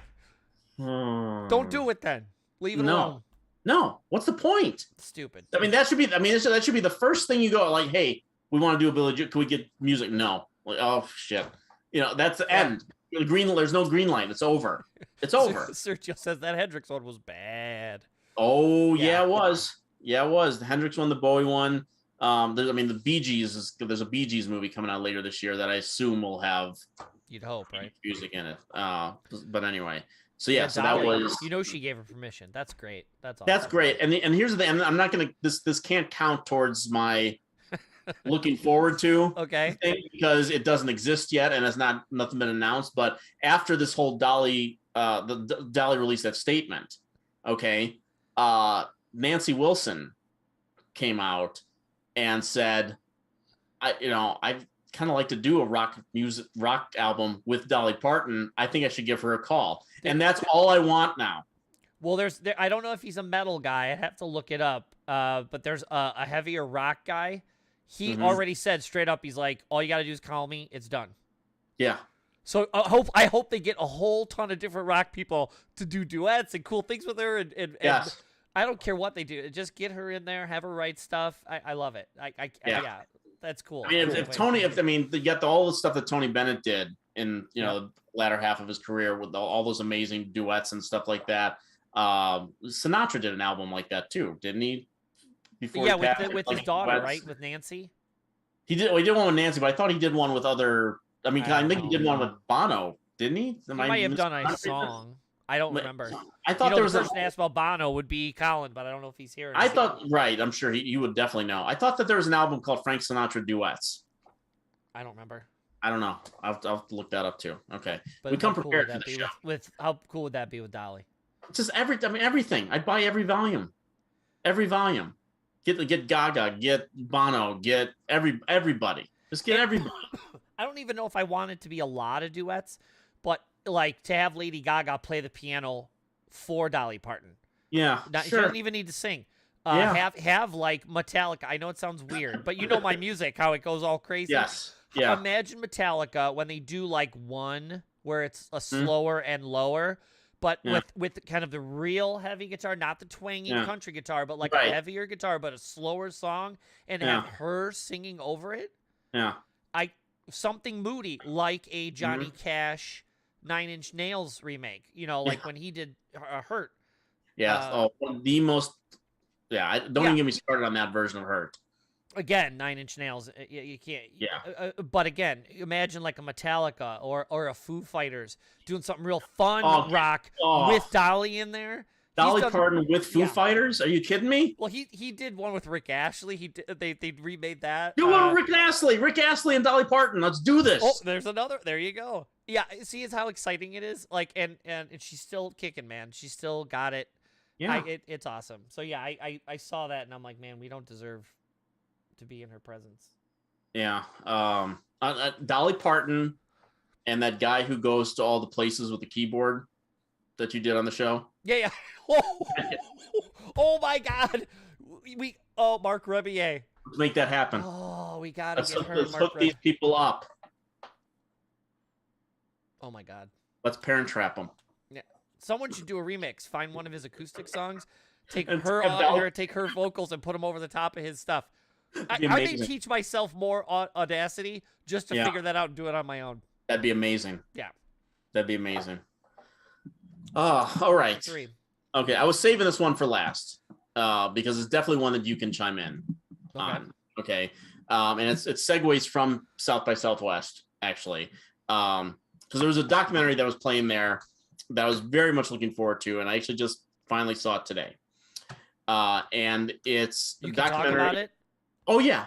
Oh yeah, no, it's out there. It's no, I can definitely It's a film festival. I can talk about whatever I want. I know I have to ask you silly questions now. They make me hit a button on here.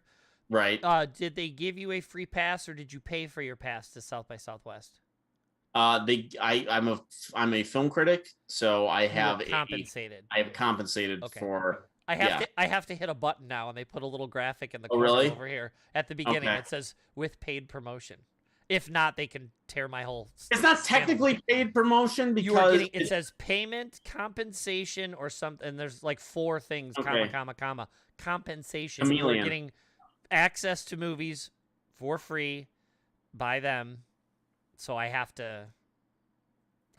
Well, I'm not going to argue that point too much. All I'll say is that I'm a film critic, I'm a professional, and they grant me access to that. I earned it anyway. Anyway, yes. Sorry, Sergio. I didn't mean it that way. Sergio was giving me crap. Apparently, I might have joked about him not getting. I don't know. Want to get into it? Sorry, Sergio. That was not. I did not mean anything by it. I know you're listening, so that was for you, big guy. But anyway, but no. So the documentary that premiered at the festival this week. And it's one of these things that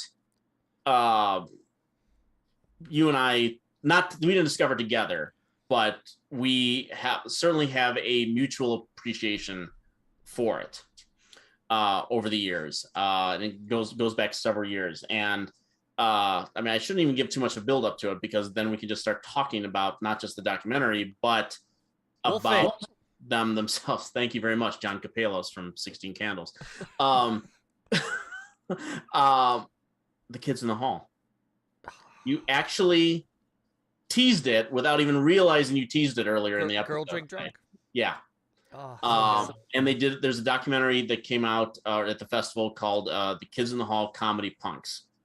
And it's a documentary about their history, how they first met, the evolution of the television show, how Lorne Michaels got involved, and the breakup, all that kind of stuff. Is Sergio giving me? Sergio says, "Go ahead and laugh." Yeah. Okay. But yeah, so I mean, and then the documentary takes us, all the way up to present day and everything, and I mean, when you think of, and they're probably as popular as they were, I wonder how many people who were our age at the time that they really sort of became popular really know how big that they were, and in some ways still are, because when you consider the sort of the evolution of where we probably started listening, the evolution of comedy as far as we were concerned. We grew up watching Saturday Night Live, so there's that.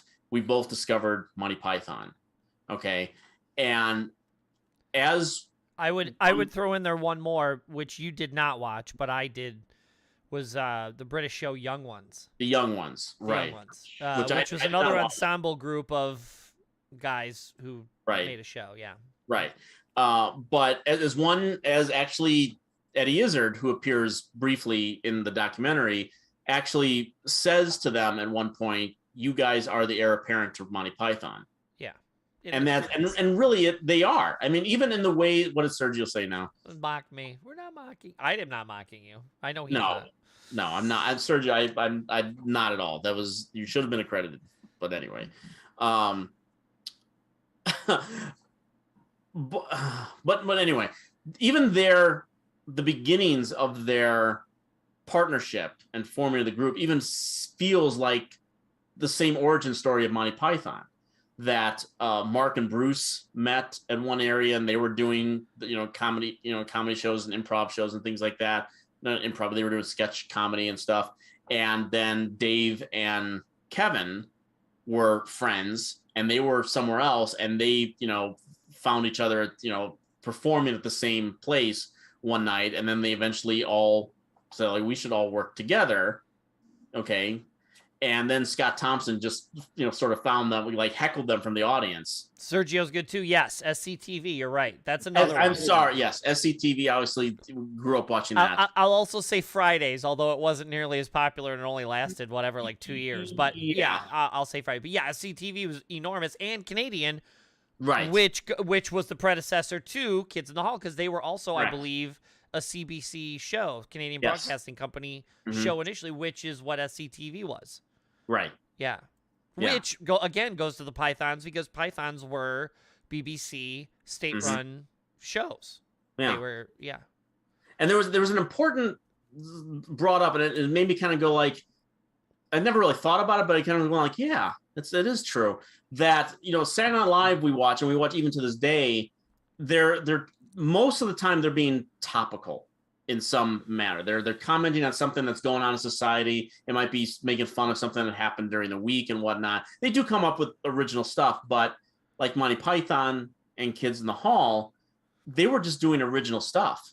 They weren't doing a character, they weren't doing, whoever was in office, they weren't doing presidential sketches and stuff like that. They were coming up with their own weird characters and takes. And a lot of the stuff born out of like all of them seemingly having alcoholic dads, and things like that. And, doing, obviously like Monty Python, famous for putting on dresses and wigs and all that kind of stuff. And he has a lot of women who are interviewed here, talking about how but they put it on, they weren't mocking the women. They were they had like an empathy for them. They were like, putting them, they were literally walking in their shoes. And it was always a loving thing, shy of the Swizzler sisters.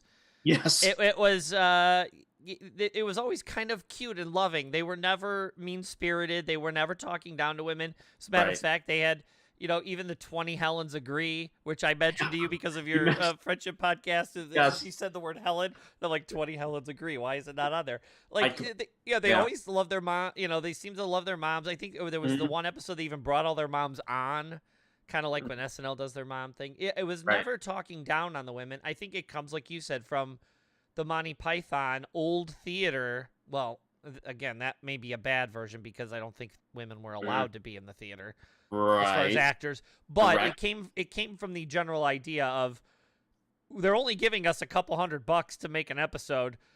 What are we gonna do? Like, well, there's some garbage dresses over here. I guess I'll play the mom.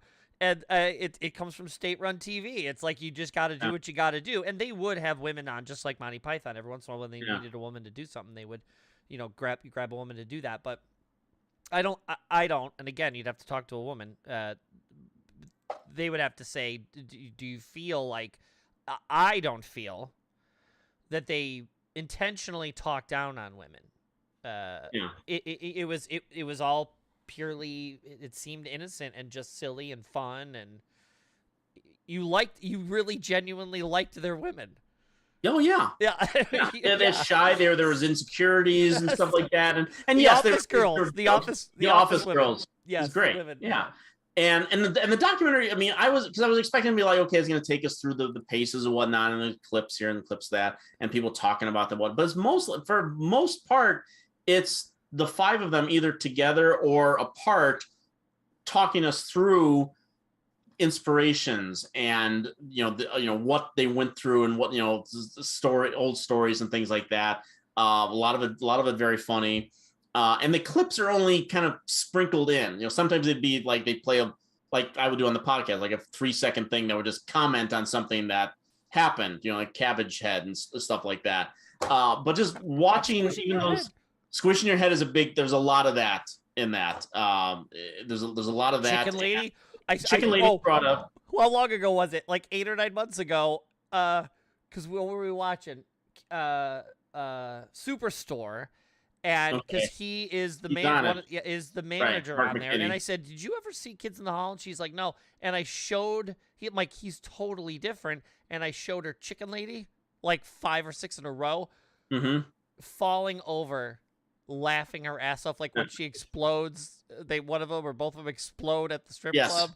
Yeah, 2 cows. Two cows punched out 2 cows. And I just think, I mean, just name off a few of your favorite. I mean, I got mine. Because we've quoted them a lot endlessly over the years, and there's one bit they replayed one bit, and I they didn't even show the whole bit, but I remembered all of it when they showed it. Was because McKinney and McCullough played the two cops. They play the two cops, and there's the one bit where Scott Thompson just comes up like, "You pig," and he's like yelling in the one guy's face, and he just, and then he runs away, and McCullough's like, "Why didn't you do something?" And McKinney's like, "Thought you knew him." He's like, "No," and then he goes after him with the billy club. Just stuff like that, and I forgot Kevin McDonald's character, slipped my mind. Remember that character guy? And that was apparently based on McDonald. That was something that like, hey, I'm going to write a sketch about your worst quality, Kevin. And like, what is that? It's apparently something that he always wanted to help out people, and he'd always say he was going to help out, but then he would just like forget. So that was what that sketch was based on, and Belle Biv DeVoe, number one on the charts. Belle Biv DeVoe. Yeah. My how much does my head weigh? That with the when he played the little kid who annoyed the hell out of everybody. Yes. Squishing your heads is always a good one, especially the battles when he finds the one guy and he battles him. Doing him back. I'm squishing your face. I'm smashing your head. Yeah. That was great. And again, the Girl Drink Drunk is a classic. Belle Biv DeVoe is a classic. Oh my God, I could sit here forever. What's his name's flamboyantly gay. Bobby Cole. I just because he's all over this documentary. Of course. They talk about like that character, and they talk about Scott Thompson talks about how people come and is like, how can you do that stereotypical character? And the one thing that they bring up is like, yeah, but he always wins. Is it Buddy Cole? Buddy Cole. Yeah, like he always wins. Yeah, like he comes out on top all the time, whether he's talking to the camera or. But again, I see people can say that A, he's gay. Mm-hmm. Okay, first. Right. B, what? My Kids in the Hall favorite, Chris. Kids in the Hall favorite sketch. Now, we'll see what he says. What was I gonna say? Oh, Buddy Cole.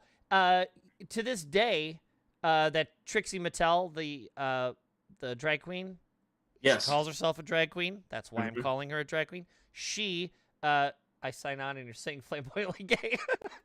I didn't see a sign on, Chris. I didn't know. But yeah, Buddy Cole. She mentions Buddy Cole all the time. It's like she loves Buddy Cole. So again, in the gay community, transgender community, drag community, Buddy Cole is iconic, and I don't think he ever comes off. Obviously, he's stereotypically flamboyant, but it's an air of he's in control. Right. He is the one controlling that, all the situations and the silly stories he tells, and he's always having a great time. Yeah. And I bet you any money if we were to ask the guy on Stern who does the phone calls when he calls into the nice lady and he's always at the Largo. I'm at Largo. Yeah. It's very much Buddy Cole. It's the same kind of stuff. Hanging out with the rich people, always having these great stories. It's the same. Yeah, Dan loves her. Yeah. Did you watch Kids in the Hall, Chris? It's so good. All of it's good. And the last skit, I will say, and by far probably one of my favorites. Again, there's a bunch. I'd have to watch them all over again. Mm-hmm. But is the Swizzler Sisters. Hey, Jerry. Yeah, I love it. I am Jerry Sizzler. This is my sister, Jerry Sizzler. Yeah, I love it. It's just great. And the best one is when you don't know it's a Swizzler skit. It's a sketch, and he just comes out of his bedroom or whatever. He gets woken up in the middle of the night, and he opens the door, and the other Swizzler sister's outside the door, and she's having an episode, and he's married, he's with his kids, he's not he's okay again, and she convinces him to go back and be the Swizzler. I love that sketch. But by far, I probably shouldn't say it, by far one of my absolute funniest one is when they have the dinner date. and there's the two couples in the living room. And somehow I can't remember what they get talked about, but something gets talked about like romance or Chris Wilding, yeah. The one guy starts to explain what he would do, like, because she starts making fun of the husband. So the other husband of the couple's like, I would take you and take you over to this dance and take you to the table, and he takes the other actor, the guy who's playing the wife, and brings her over to the table behind the couch, and oh really? And she starts digging it, and he gets her up on the table, and I'd make love to you, and just the interaction between the two of them, and the other couple's like, yes, you're right, I can't do that, you're right, you do that better than me, and the whole thing's taking place, and she starts again, it's not his wife, it's the other guy's wife, and she starts like pushing the candles up, she's like getting into it, she starts pushing the plates off the table. I laugh every time I see it. It's so good. When does go ahead. I was just gonna say, when does the documentary come out? I don't think it has a date. I don't know if it even has a distributor yet. I don't think it does. I don't know if it's gonna be something they play on TV at some point or whatnot. I mean, it's full language and whatnot, so wherever they play it. But I mean, we could do this again. We could do this all night. I'm just thinking about, while you were doing that, I'm thinking about, Mickey Rooney wouldn't leave, so I had to start chucking stones at him. There's that one, and the one that we quote all the time is the Painter. Mark McKinney's basically doing like the Bob Ross Painter, and he's like, I draw this couple over here, and what did you say you thought about the couple? And he goes to his cameraman and goes, I said I thought they were fucked. Yeah, and he looks at the camera like, wasn't expecting that reaction. All that stuff, and I mean, I knew about what happened during Brain Candy, but they go into it a bit more here, and how they fully got news radio at the time, and like they were like Kevin, who was his best friend, told him like, don't do it. But they had moved on from the Kids in the Hall, and now they were trying to do the Monty Python model and do these movies.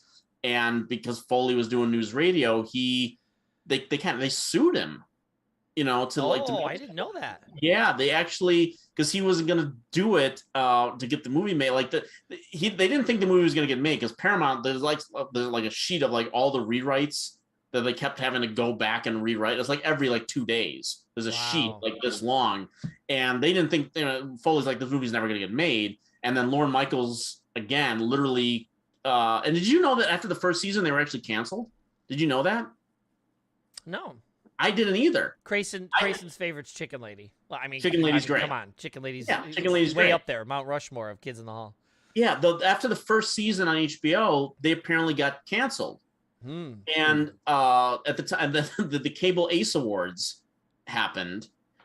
People who don't remember the Cable Ace Awards, it was actually before cable started getting eligible for Emmys and stuff like that. There was it was like daytime Emmys, but for cable. It was the Cable Ace Awards. And George Carlin had one on his desk behind him in the Aristocrats. The reason I know that is because I watched Aristocrats last night. But he had a Cable Ace Award on his desk behind him. Yeah. And HBO always dominated. Now they dominate the Emmys. They dominated the Cable Ace Awards. And Mark McKinney actually won Best Actor for that. And Lorne Michaels is just like, yeah, you're really going to cancel these guys now? And he kind of convinced them to go back, and they ended up doing 5 seasons. But with Brain Candy, he convinced Paramount to get the movie made, and then Foley wasn't going to come back, so they basically sued him to sign the contract. If I'm getting the story right, and then Foley's barely in the movie at all. So and the movie flopped, and now it's kind of genius now when you kind of look back at it, and it's a cult favorite in many respects. But yeah, and the way that they had to reconcile after that is talked about in here. So it actually turns out pretty moving, surprisingly so. But again, just watching it brought back so many of those memories, and watching them on HBO, and just like, who are these guys? And now I want to watch them every week. If I remember right, I would tape some and I would bring them into the video store and throw them up on the TV. We definitely watched some in the video store. Yeah. So good. Mm-hmm. Yeah, I totally forgot about that. Yeah, they're the new Amazon or Netflix, Hulu. Who's getting it? I think it's Paramount? Amazon. I can't remember. I It's a new season or something. They're doing something. I think it's Amazon. I think. That's which is not mentioned in the documentary. So they must have finished it before they got that deal. I don't know. Huh. Weird. Yeah. Yeah. That's good stuff. Mm-hmm. That makes me feel good. Yep. I need that right now. Maybe I'll watch them tonight. There you go. My number 3 is not as funny. Because that is funny and it's so good. But you're gonna be down, man. Shut up. No, this isn't a downer. It is wrestling related, but it's good wrestling related. Okay. And the reason this popped back into my head, it's constantly always around because it's one of my absolute favorite things. You know, everything has like in wrestling, you know, we were talking about like Mount Rushmores of stuff. So sketch comedy. Yeah. By the way, The State on MTV is also another good one. Another good one. Look at all the people that came out of The State. I mean, talk about iconic. Well, you could, I mean, The State, Mr. Show. Right, yeah, no doubt. But yeah, in this case, as far as wrestling goes, and again, I've been watching since the late 70s, early 80s, on my Mount Rushmore is a guy by the name of Stone Cold Steve Austin. Mm-hmm. And in modern day statistics, he did not have a very long career in the WWF. I mean, he wrestled for years. He was in WCW. He was in ECW. He was known as Amazon for Kids in the Hall, says Crayson. That's right. He's also a Kids in the Hall fan. So yeah, he would know that. He was known as Stunning Steve in WCW. He had long blonde hair, believe it or not. He wasn't bald at the time. And he partnered up with a guy named Brian Pillman, who, talk about bummer, unfortunately didn't survive very long. But the deal is he has a very interesting story as far as a career goes. And he tells this great story about how he's in WCW. You know, he's a working man, you know, going from show to show. He started out in Texas, gets hired by WCW, which is one of the two biggies at the time. And he wrestles for them and does well. The Stunner. Sergio knows. And so, you know, he's doing well for a lot of years as this Stunning Steve character. Hollywood Blondes, they called it. And he pulls his bicep off his shoulder or bicep off his elbow. And he's in Japan wrestling with a torn muscle in his arm. And WCW basically calls him and just says, you know, hey, look, we're going to do our option, and we're releasing you. He's in Japan. He's now unemployed.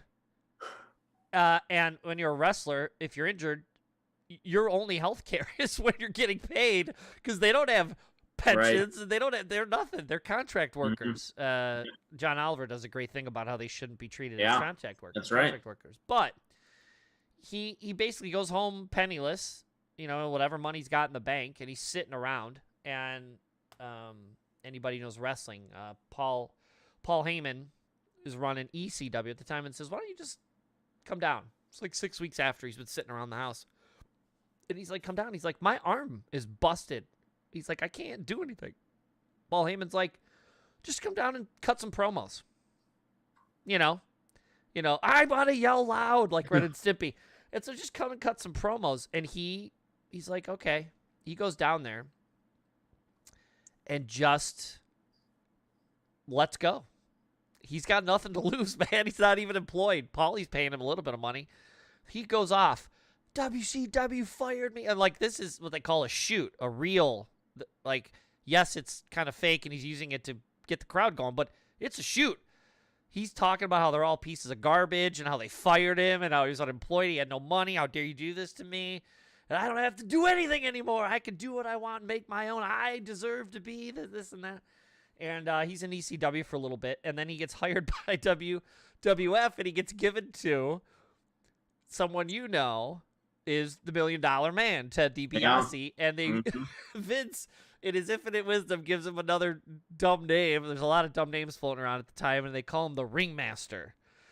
And he comes out, And he gets immediately $1 Million Man gives him the $1 Million Championship. Remember the gold belt with all the dollar signs? He made his own belt.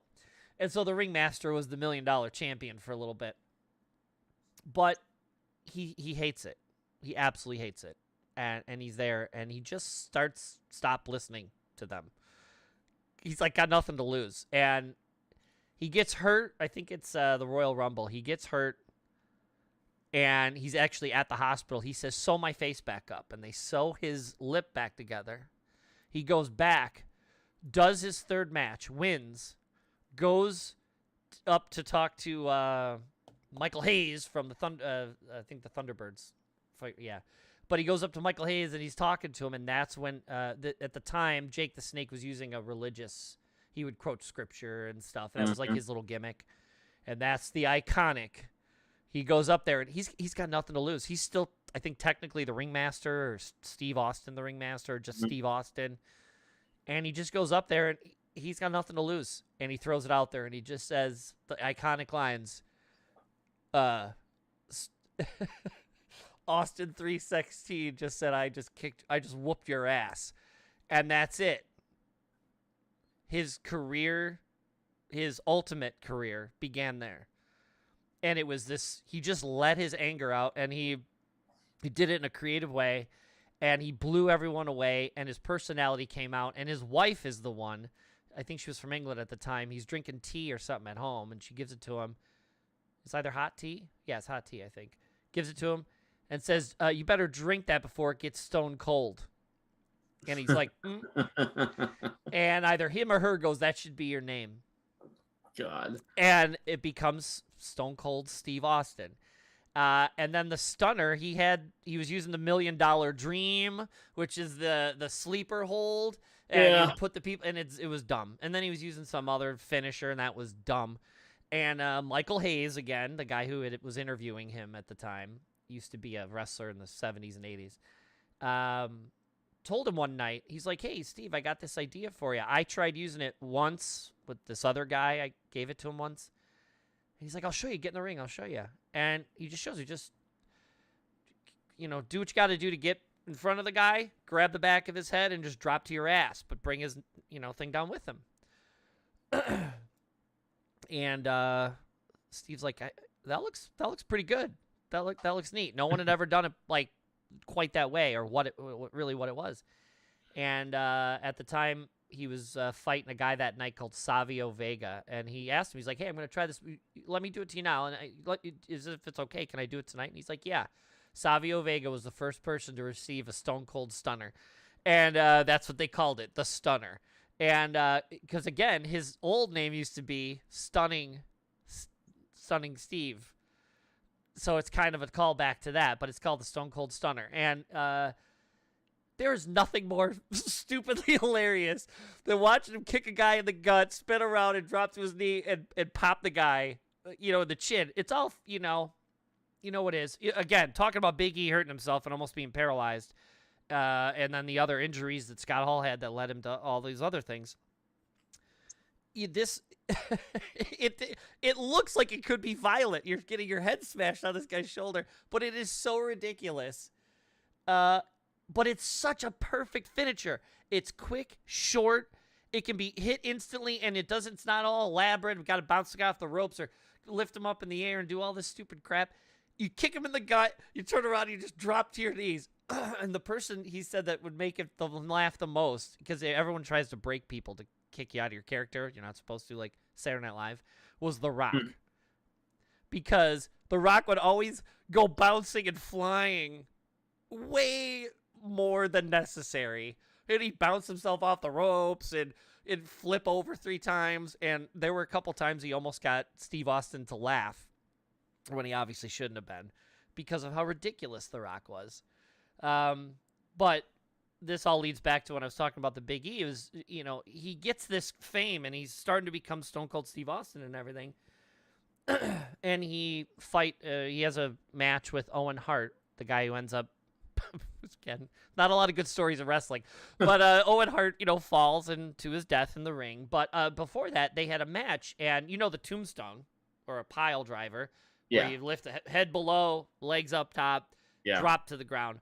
Well, the only person that can really do it now, not anymore, is The Undertaker, is because A, he's big and strong, but B, he flips them around so they're kind of belly to belly, face to face, and the other guy, the receiving end, sort of grabs them around the back above your hip. That way your head is not lower than where the impact zone is. Yeah. You're kind of keeping yourself higher. Well, Owen couldn't hold him up as much and dropped Stone Cold Steve Austin on his head. And he was paralyzed in the ring for a while. Couldn't move. And there's footage of it I'll include here, and it's scary stuff. And he came back from that and continued his career. Ultimately, I think it was WrestleMania 17, 18, something like that. He fought The Rock for the third time. There was 3 WrestleManias almost in a row where they had their matches, and they were the big matches of the night. And, man, you want to talk about improv skill, knowing the ring, knowing how to tell a story with physical movement, knowing how to, get people involved. The two of them together are amazing. Those 3 matches are basically perfection. And he ended his career. He didn't tell anybody but The Rock, I think, and 1 or 2 other people, that WrestleMania that year was going to be it. So when The Rock pins him, The Rock, you can see it if you watch it real close. He looks down and he tells him that he loves him. Like, because he's going to end his career, and he had the best part of his career with him. And he says, I love you too, or thank you, or whatever. And then that was it. He hasn't wrestled since. He'll come out like for fun stuff and like, stun Vince or stun one of the other guys and then walk out. And, everybody goes crazy because Stone Cold's out there. And, but he hasn't wrestled since. It's been 19 years. WrestleMania's coming up, and there's been some rumors. He has loaned the Stunner. The Stunner is now an official move for everybody. It's called the Stunner. But one guy in particular uses it. His name's Kevin Owens, and WrestleMania's in Texas this year. And so last week they showed footage of Kevin Owens calling Stone Cold Steve Austin out. You're old, you're this, you're that, you can't take it anymore, And so there was rumors that he might do one, because he's got he's lucky. He started losing nerve feelings in his hands. And his doctor's like, if you don't stop this, you're gonna be paralyzed from that original injury. Right. Like, you got to stop, dude. Your memory, something's gonna go. And he was smart, and he stopped. But 19 years have gone by. You get cleared with doctors. He's a healthy dude. He still works out and everything. And Kevin Owens called him out, and so they showed a video the other day. Stone Cold pulls up in his thing on his Broken Skull Ranch, and he basically says, he's like, I'll see you at WrestleMania. I don't know if they're going to have a match. I don't know if he's just going to beat him up, whatever. I don't care. I get to see him back in the ring again in some form or fashion, because that Attitude Era, The Rock, that's kind of when I got you to watch, when The Rock was being The Rock, and Undertaker was in pure form, and Stone Cold. Stone Cold is great, and like I said, Mount Rushmore, he's up there. But I will challenge anybody who knows wrestling. I love a good entrance. I've told you, the pop. Yes. Right? I love the pop. Glass. Yeah. That glass breaking is the best entrance music in general, but secondarily, it is the best pop music, because nothing's happening, and all hell's gonna break loose when you all of a sudden something happens, and then you hear that glass break, and then he comes storming out of the back, running to the ring or whatever. There's nothing more exciting than knowing he's gonna run out and beat someone up. Like, when you're a wrestling fan watching the silliness, and he's coming out from that glass break. I defy you to find a better. When Jerry Lawler pile drived Andy Kaufman was another good pile driver, by the way. Kane. Speaking of pile drivers, I've sent you links to Kane pile driving baseball catcher. P. Rose. He's not. Yeah. Yeah, he's not a wrestler, but he pile drived him a couple times. Yeah. I know how much you appreciate that. He wasn't a catcher either. Wasn't he? Pete Rose? First base. First base? Why did I think catcher? Maybe because there's a famous hits the catcher. Hits the catcher. That's what it was. Knocks him. The catcher. Yeah. That's right. Yeah. But yeah, I mean, I know you don't have the same affinity for it, but yeah. I wasn't there for the entire Stone Cold era, basically, but you always made a point to show me clips of him, and there was like a little bit of a Venn diagram overlap where I did kind of catch some of his stuff on Monday Night Raw when I would be watching that with you or by myself. And I remember the one bit that I say in my head. I don't usually say it out loud, but in my head, there was like, they're probably so obscure that no one remembers it, but there was like a tag team two French guys. There's a couple Conquistadors. Yeah. I think it was the Conquistadors. The Mounties. They're French Canadian. I think it was the Conquistadors. I remember that name particularly, but I don't know. I mean, they were screwing around in the ring or something like that, and of course, dun, dun, dun, and he comes to the ring and whatnot, and then he whatever he does, he gets them out of the ring, and then he climbs up onto the ropes and like, hey, before you leave, parlez-vous français that, you son of a bitch. I say that in my head a lot. That really. Just in general. Français that, you son of a bitch. And flicking them off. And, of course. Yeah. I think I have a sound bit of that on my computer somewhere, actually. I'll have to get a couple of his drops. I got to start. I have this Stream Deck thing here. I'll have to put a couple drops on it. But yeah, especially the glass. I'll probably get sued, but I'll put the glass break on there. Yeah, he's. The thing is, too, is he does this stuff now. Obviously, he doesn't wrestle anymore, and he does this thing called the Broken Skull Sessions on Paramount Network, or not Paramount, Peacock, because they have the rights to WWE, and he interviews wrestlers from back in the day, like Ric Flair, all the way up to new people like Sasha Banks and stuff. Some of the more current ones. Mm-hmm. And the interesting part now is you just think he's just the wrestler guy who flicks people off and drinks beer and he's a goofball or whatever. Mm-hmm. I'm sure people thought like, well, he's just a wrestler guy. He's dumb. To listen to him interview these wrestlers, they have fun road stories, which are always interesting to hear. Mm-hmm. But when he talks about something called ring psychology, I've never been an improv actor. I've never been on the stage other than building sets. I don't know what it's like being out there live. But when you do a live show like this, you are doing improv. Things happen, injuries happen. It's like you're dancing and doing comedy and doing a round live stage presentation. Mm-hmm. And to listen to him every once in a while when he talks about more serious stuff, like, okay, watch this, and then he'll show this thing and he'll show how the move happened. He's like, now, why did you do that there? Did you read the crowd? Because you could listen on that side to this and that. It's amazing to hear him now talk about how you call a match. There's one guy who usually called the other match. Like he'd go, okay, bounce me off the ropes, do this, do that, boom, boom, boom, suplex or whatever. You call a match. When he explains how he would call a match or why did you call it that way? There's this amazing thing about him showing his intelligence about live, almost improv acting stunt work, and how like listening to the crowd. Okay, those kind of fast moves aren't working tonight. I got to be more of a punch and more of a ham fist guy tonight, or we got to get out of the ring. There needs to be some crazy excitement tonight. This is too low. And then let's get some chairs. Let's do this. Let's do that. Listening to the crowd to the matches before you. He would always tell stories about, they call it the gorilla position. There's Gorilla Monsoon used to be a wrestler. It's right behind the curtain. There's a little table. And just before you go out, you go to the gorilla position and you talk to him and this and that. He would say how he would sit by that drapery and he would watch other people's matches.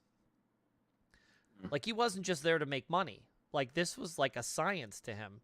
And so I respect him on that level, that clearly he has this craft that he really cherished and he really took respect for, and obviously became incredibly famous from it. It's just cool to see him still doing stuff. He does these interview shows, and they're really interesting and fun. And then now, maybe he's gonna come back for one more match. Yeah. Like, yeah. No, that's cool. I can't wait. Yeah, it'll be fun. So, what are you looking forward to? I'm looking forward to something too. I don't know if this is going to be the exact same thing you're looking forward to, but you're going with me to it. But next week, we haven't had an opportunity to go to the Chicago Symphony Orchestra in a while. Yeah. And I don't want to. We were able to get tickets. I don't want to get anyone. You know how we get the tickets. Okay, you know who you are. But the Chicago Symphony Orchestra, which is a world-known orchestra here in the city of Chicago, and one of the things that they do two or three times a year usually is they do a performance of a movie's soundtrack, and they do it while you're watching the movie. So you go there, see the movie, they got the dialogue turned up, but all of the sound music that you're hearing is being performed live right in front of you by the orchestra. And I've been to many. You've come with me to a few of these now. I mean, you talk about all the time when you go to a concert, a music concert for band, singer, whatever. All you really want is them to sound you're the familiarity with what the music that that the music that they're creating on the album isn't something overly produced, that they are the same. What you're hearing on the album is the same you're going to get in real life, and that's something that I've always loved going to see a concert and go like, yeah, that's the real deal right there. Okay. Damn, if there's no difference when you go to there. There's zero difference, and it is it's one of the most amazing things. And sometimes, I mean, I've seen Jaws there, them do Jaws. I've seen them do E.T. there. We have both seen now the first two Star Wars movies there, and we're going to be doing Jedi later this year. But they're going to be doing Jurassic Park. Yes. And it's no coincidence that they do a lot of John Williams scores. For one, which we've talked about here, he's God. And two, that, and I hope I get this right, that I think it was for the movie Lincoln. Lincoln? John Williams, the movie Lincoln. Yeah, they didn't do Lincoln there. What I'm saying is John Williams got the Chicago Symphony Orchestra involved in creating the music for Lincoln, performing it. Okay. For the soundtrack. I'm pretty sure it was Lincoln, because I've had the privilege of seeing John Williams conduct live at the CSO twice now. And one of the times he told the story of how I can't remember if Spielberg told him to go or if he knew of it and said he was going to, or he introduced them to Spielberg, I think is the way it went.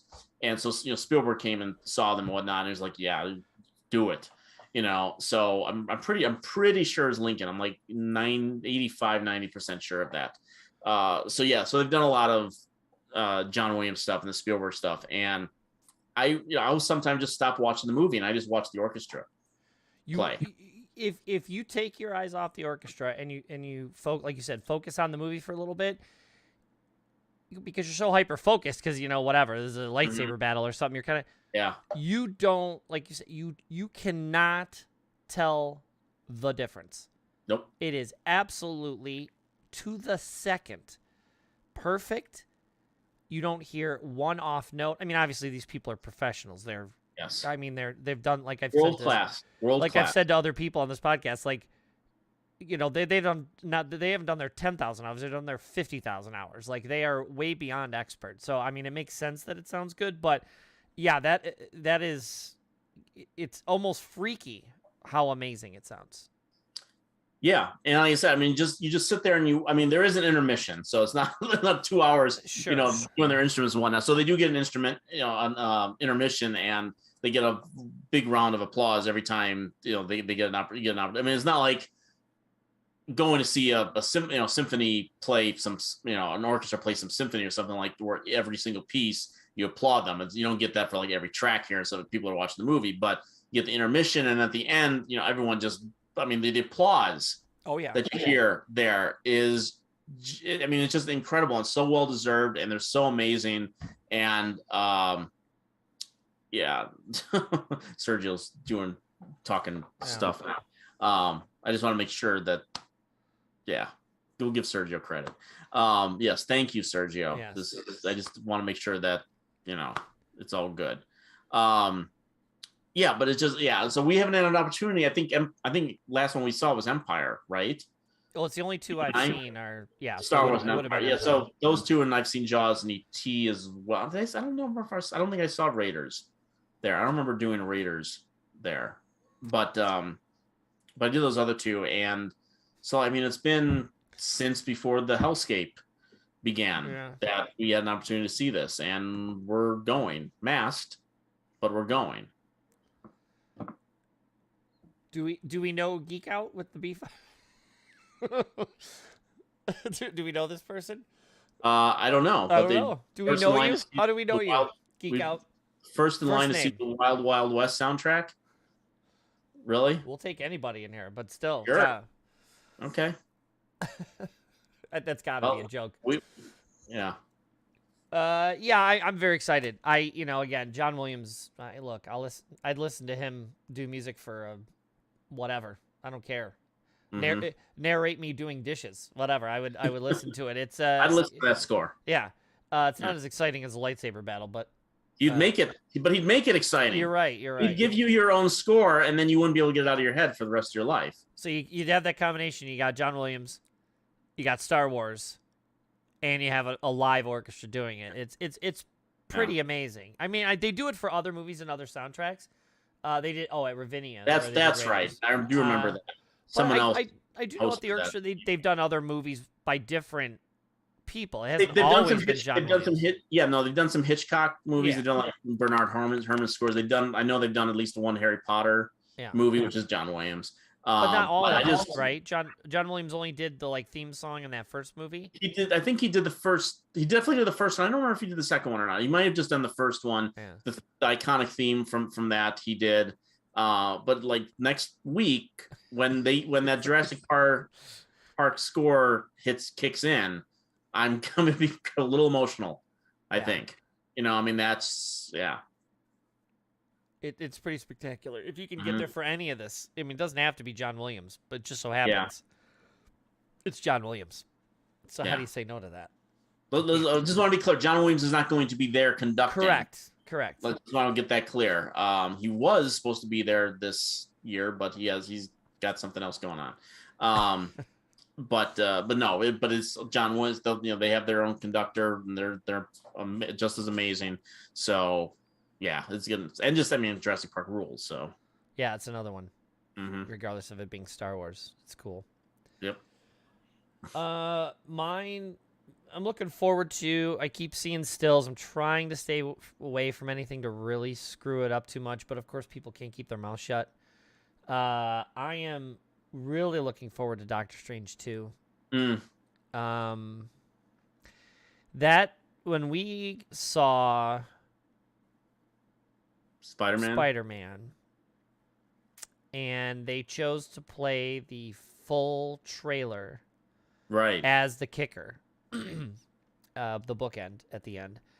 I was happy. I was a little bummed because I was kind of hoping there'd be a little bit more glue to kind of this thing, but they played the full 2.5, 2:45 trailer, and it looks awesome. It looks so good, and Raimi is back, and I know you're not I know you're a Cumberbatch fan, but you're not a big Doctor Strange Cumberbatch fan. I don't like the Doctor Strange. I don't have a problem. Cumberbatch as Doctor Strange, I don't have a problem with, particularly as the character has gone on. I think he's fine. It's just that movie I do not like. Well, this appears to. This is Sam Raimi, and it appears to be absolutely batshit crazy. Yes. They're showing all kinds of loony stuff going on. They're not calling him Shumagorath, but Shumagorath, the big one-eyed octopus monster's in there, and evil Doctor Strange, and Defender Doctor Strange, and a couple versions of Scarlet Witch, and it just looks amazing.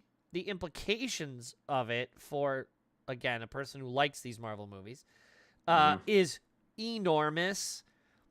And I can't remember if it was the new teaser spot. I can't remember if it was in the trailer when we saw it at Spider-Man. But the new parts, I believe it's the new ones, where they show the Ultron slash... Have you seen any of these? I've seen... They released a new trailer a few weeks ago, and they're the one that has the cameo, the voice cameo in it, which I've seen people mention it, but I've kind of tried to stay away from it. The implications of that and what it opens up for the movies especially, but just story possibilities and the inclusion of something called the Illuminati. Not the Illuminati that everybody talks about as far as the Rockefellers or all that, but that's where the name comes from, the idea of this, not a ruling class, but, you know, these people that get together probably in the upper echelon of the Marvel universe that sort of not control everything, but are aware of things and maybe pulling some strings. The implication of that being merged with the idea of the cameo from old movies being pushed into this reality as part of that Illuminati, which makes sense comic book wise, is huge. Absolutely huge. You know, I've been liking the new movies, but as far as cohesiveness goes, I'm a big continuity guy. I like everybody to talk to people and stuff. So that first 10-year span was perfect for me. Everything sort of led into everything else. These have seemed to be a little bit more sporadic, but based on what they're doing here, there seems to be a bigger picture they're starting to finally outline and show you what's coming later, or what the big baddies may be as far as that kind of stuff goes. And so, yeah, I can't wait. Okay. I can't wait.